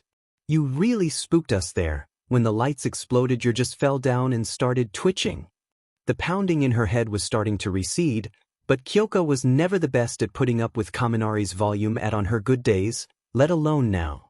And you thought the solution was to yell in my face? She hissed at him as she pried herself out of his arms. She had had more than enough of that humiliating position. Things seemed to finally click in the dullard's head. Oh, I'm sorry. I was just trying to see if you were okay, he sputtered as Kyoka hefted herself up and shot him another glare. Even apologizing, he was still way too loud, especially for her enhanced. Her hands shot up to her ears, and to her horror she found her hoodie had come off when she had fallen. She immediately threw it back over her head and felt her jacks. But to her relief, she found that they had retreated until they barely extended from her ears at all, completely hidden by her hair. They must have reacted to the loud noise. Still too close for comfort, what if the idiot had seen them? As she removed her hands from her ears, she realized they were wet. Looking down, her fingertips were tipped with blood. Her ears were bleeding, not a tremendous amount but still never a good sign. You should really be worried about yourself, Kaminari. You got struck by a bolt and everything. One of her classmates chimed in. His name was Siro? Sato? Soga? She couldn't remember his name for the life of her, and it was then that Kyoka realized that the entire class had gathered around her and Kaminari. No, I didn't, her friend responded, sounding a little confused. As was Jiro. A wave of chatter rose, causing Kyoka to flinch. Pretty sure you were dude. I was looking right at you when the light bulbs burst. Struck you right on, big one too, Mina's nasally voice chimed in. Kaminari placed his hand on his chin, looking to Kyoka as if he was racking all 3 of his brain cells to come up with an answer. Well, if I got struck by electricity I wouldn't be doing fine. And I'm doing fine.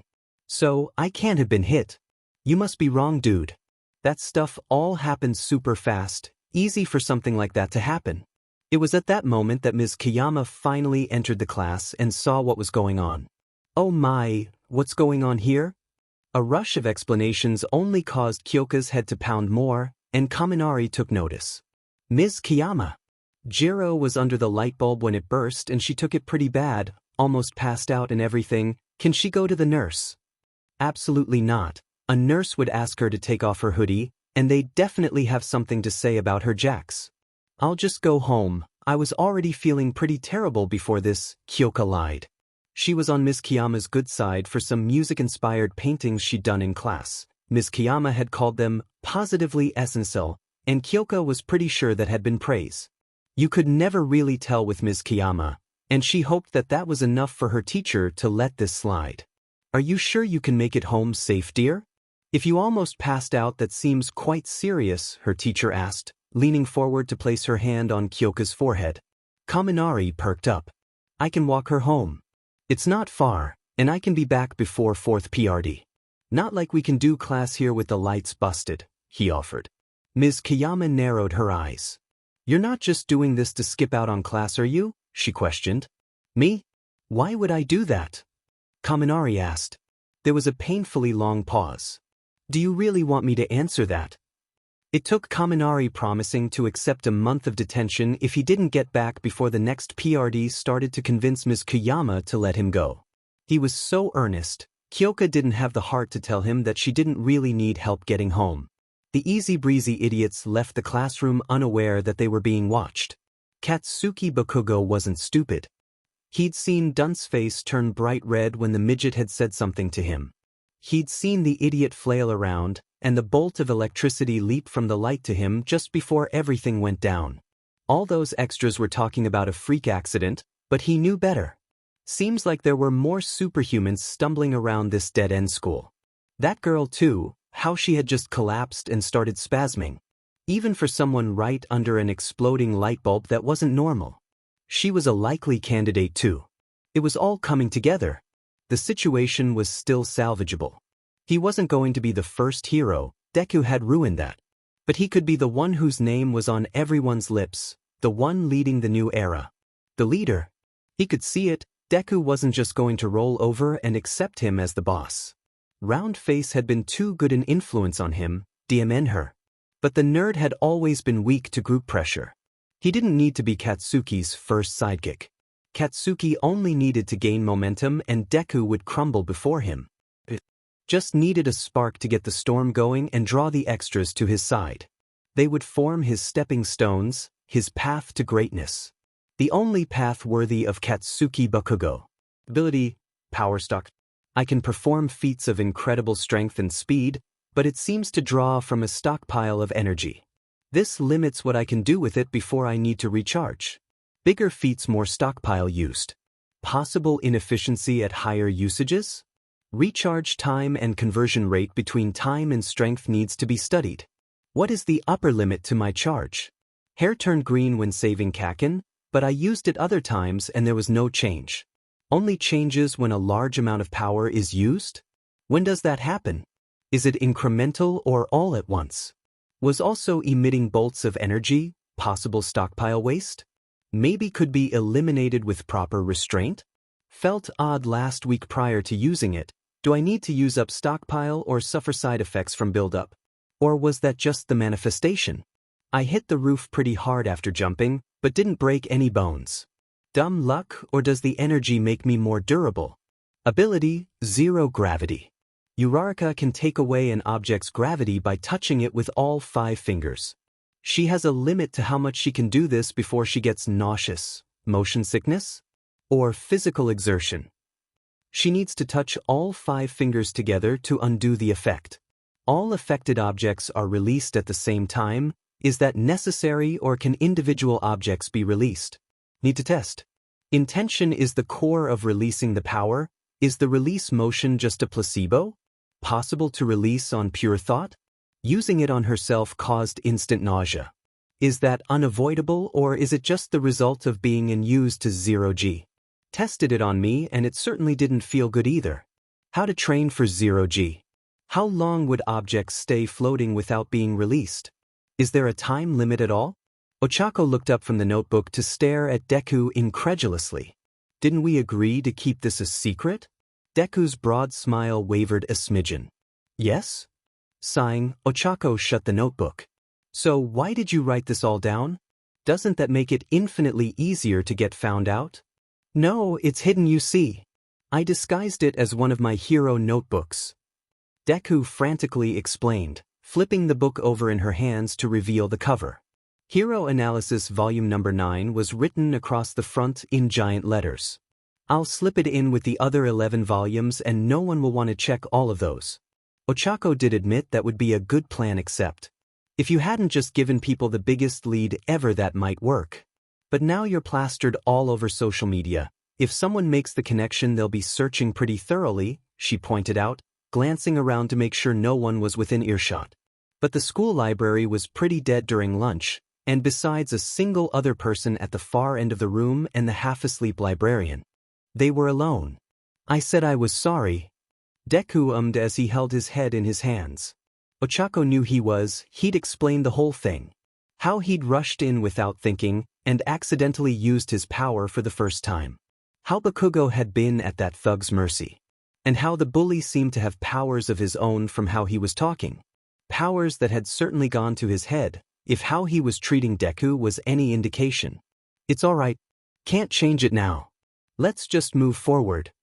Ochako reassured him, causing her friend to look up at her with those adorably awestruck eyes, like she was a saint for her basic concern. She could get lost in those eyes. Stay focused. She righted her thoughts and got back on track. So we need to do another session like we did over the weekend on keeping hidden. This lunch isn't going to be long enough, she continued, wincing as she remembered the hours they'd spent trying to figure out her power. The fact that it had taken them most of the day to land on the answer of just wear gloves was honestly embarrassing. Though it hadn't been all spinning their wheels. They'd figured out that she didn't actually need to press her hands together to release her power, just her fingertips. At the same time, Izuku had deduced that it was the intention that really mattered, though she doubted that the theory he'd written down about releasing her power with her mind was possible. Sure, she'd been able to press her hands together without releasing, but being able to drop things with just a thought seemed far-fetched. Then again, this was all pretty far-fetched to begin with. So who could say what she could do? Shouldn't take as long. Deku continued to ramble as Ochako realized that she'd spaced out. Super strength isn't as visible anyway, as long as I don't use too much and start glowing. You could just put on a hoodie, Ochako joked, then no one could see your hair. You could use as much as you wanted. If I'm using that much, I don't think it's going to help. Jumping over a building will get me on the news no matter what I'm wearing, Deku responded with, earning a chuckle from both of them. I wonder how high I could jump with your power affecting me, he muttered, putting a hand to his chin. She never got a chance to answer as the bell rang to signify the end of lunch. They both rushed to pack up their half-eaten lunches and get to their next classes. They both wished each other goodbye as they each went down a different corridor. Bye, Uraraka. Don't do anything stupid, Deku.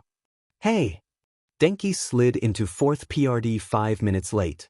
Alright, so he had misjudged just how long it would take him to walk Jiro home and then get back.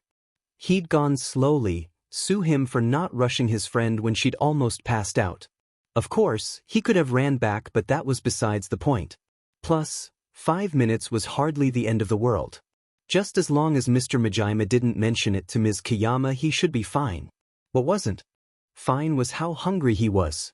He probably should have thought about how escorting Jiro home would mean skipping lunch. It would be at least an hour before he could get something from the vending machines.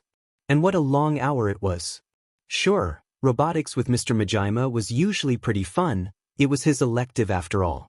For all that everyone called him an idiot, he was actually surprisingly good with machines. Not as good as Hatsum 3 rows over, but he had a hunch she spent her nights working on the stuff she took home rather than sleeping. There was no competing with crazy like that. Shame too, she was pretty hot. But nothing not made of metal could hold her attention for more than 5 minutes, so that was a dead end. Speak of the devil, and she shall appear. Or more accurately, snatch what you were half-heartedly working on out of your hands without even asking. Need this? She shouted back, already halfway back to her desk before Denki even grasped what had just happened. Problem was, he needed that piece for his end-of-class SB Emerson. So he found himself with the unenviable position of trying to wrest something away from Hatsum, the class hoarder. Hey, he tried after walking over. No response. Hey, could I? Still no response. Hey, he shook her shoulder, still earning no response as Hatsum continued fiddling with the piece she had stolen from him. Echoi, he raised his voice, finally getting a reaction out of her. She looked at him. What do you want? As Denki started to respond, he was suddenly struck looking at her that there was something very different about her eyes behind the large goggles she almost always wore. Denki could have sworn they almost looked like crosshairs. What's wrong with your eyes? He stammered out. Nothing, they've never been better. Was all Denki got before he lost Hatsum's attention once more. Mr. Majima waved him down before he could try again. Don't bother, you're not going to get anything out of her. If you could go help Furesu over there, I'll give you a full grade. Seems like she bit off more than she could chew. He offered to Denki's relief. Furesu hadn't really, but she appreciated the help, and they finished with time to spare. With nothing to do as Furesu submitted their work, Denki's mind wandered back to what he'd seen. Turning his attention to Hatsum, he witnessed her open an energy drink and down the entire thing in a single chug before going right back to work. Denki recoiled at the sight, the memory of her strange eyes called to mind by this display of caffeine indulgence. He quickly changed his plans for his stop by the vending machines. No more energy drinks for him if that was what they could do to someone. The end of the day couldn't come fast enough for Mina. Sure, that was always true for her, she'd never been the best student. But absent-mindedly watching the clock was nothing compared to the nervous anxiety that choked her each moment she remained in that classroom. For once she was thankful that her seat was in the back of the classroom. It minimized the odd looks she got for her obscuring clothes. She could still feel her classmates' eyes on her throughout the class, but it could have been worse.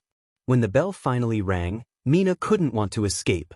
Ashido, could I speak to you for a minute? Mr. Aizawa's slow drawl interrupted Mina just before she reached the door.